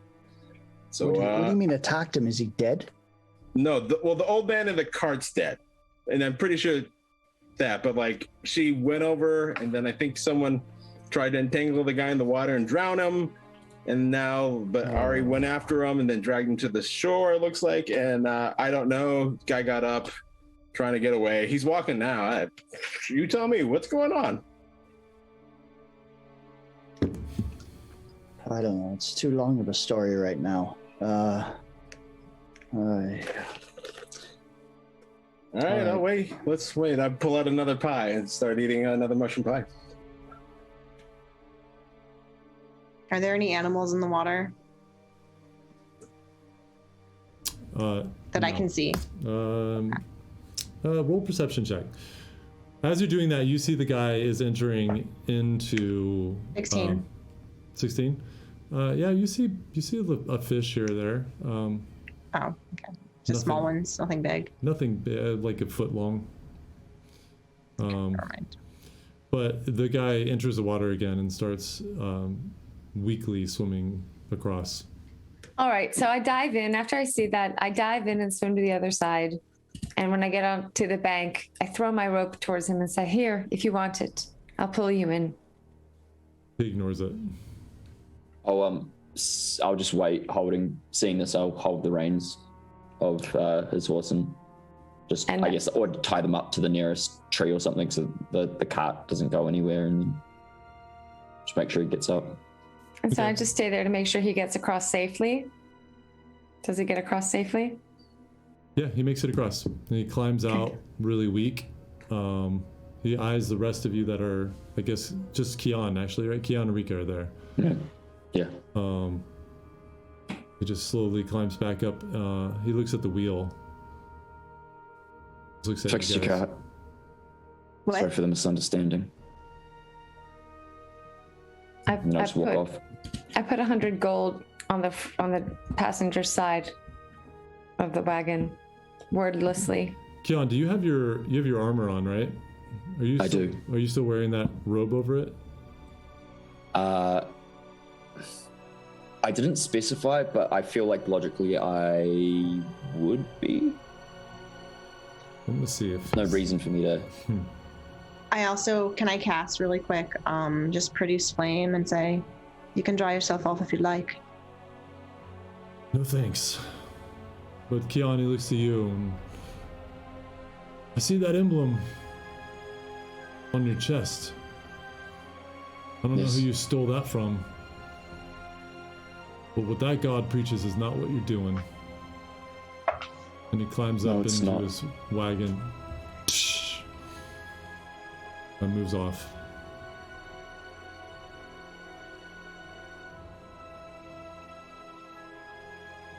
You watch as he moves away.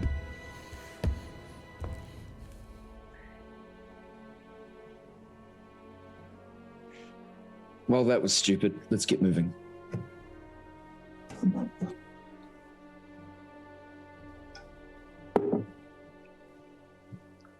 I mount my kusei and Silver lining. start off.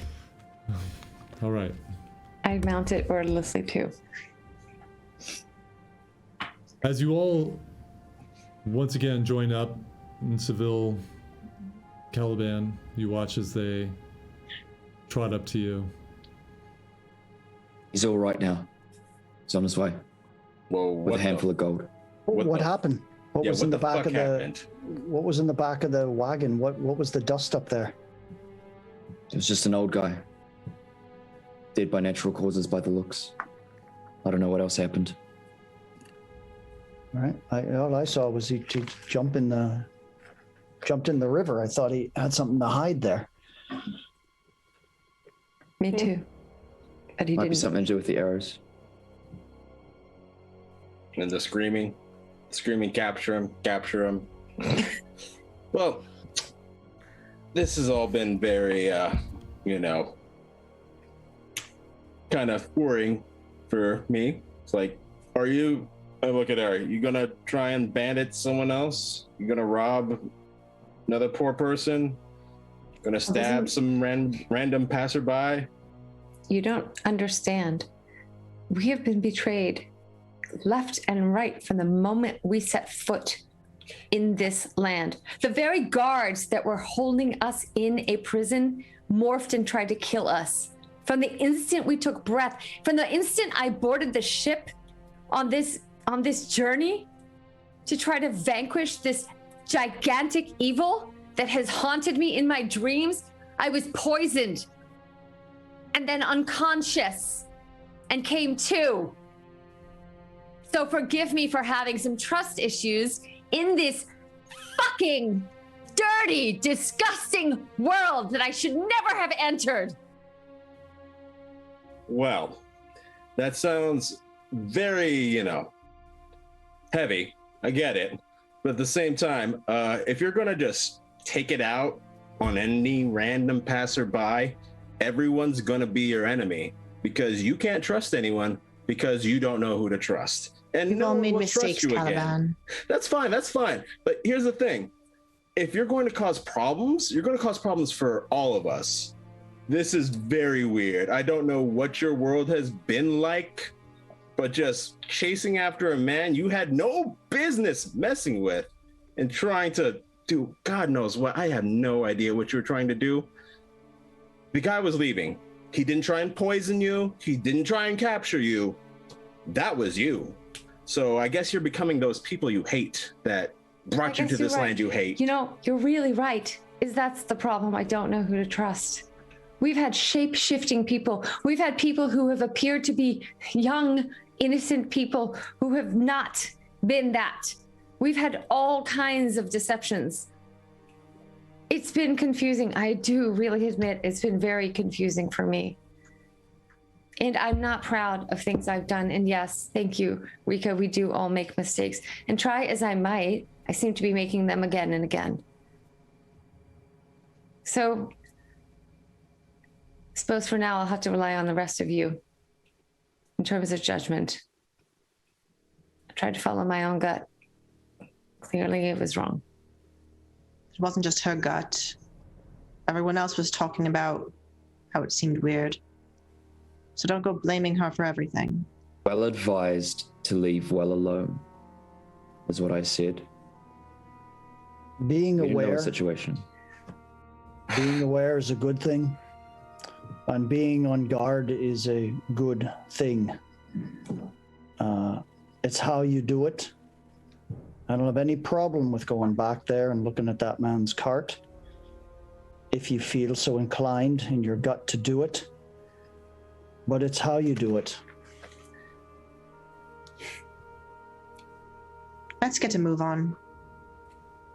Ariset, Yes. careful the edge you're walking. There's better ways to confront people, let's just say.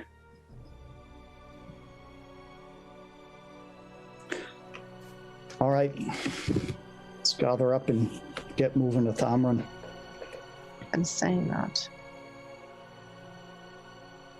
You're already all mounted, so you turn your mounts north and dig in your heels, and they shoot up off the river, just flying up running, but flying quickly. Kicking up rocks and bits of water as they skirt the edge of the river, following it north to the city of Tamrin. And we'll leave it there tonight. Good. Well, unexpected turn. Wow! That's some wild sauce and hot sauce together. And let the dice decide. The dice are supposed to decide. Thelma and Louise there. Yeah. No, I mean, yeah. Yeah. It was interesting. And you left your arrows behind, so you, however many you fired, those are gone. Just desserts. Yeah. Well, for the rest of you out there, wow, what a roller coaster night. Definitely some good stuff though, and thank you to our amazing 6 raid warriors out there that installed it and played through the demo. Thank you guys so much for all the support and the love tonight. I want to remind you one more time that we have our new Patreon that is launched, and it is insanely cool. So check it out and look for more updates. Winky's going to have his painting show next week. We've got all kinds of things going on. But for now, I just wanted to say to everybody, thanks for the support, thanks for the love, and is there anything else I forgot, guys? Let's look out for each other. There it is. Oh yeah, join Ashley tomorrow to some gaming games. Yes, I'll be there yes. in the chat. Yeah. Dating games? 5 p.m. playing Raid, and then I think playing some Baldur's Gate after that. So to continue to get your D&D fix on Saturday night, join Killer Panda, aka Ashley, and have some fun. Bring a drink and hang out. All right, everybody. Until next week, for the rest of us, we love you. Be safe out there. Look out for each other, and have a good week. Bye, everybody. Bye, guys. Bye bye.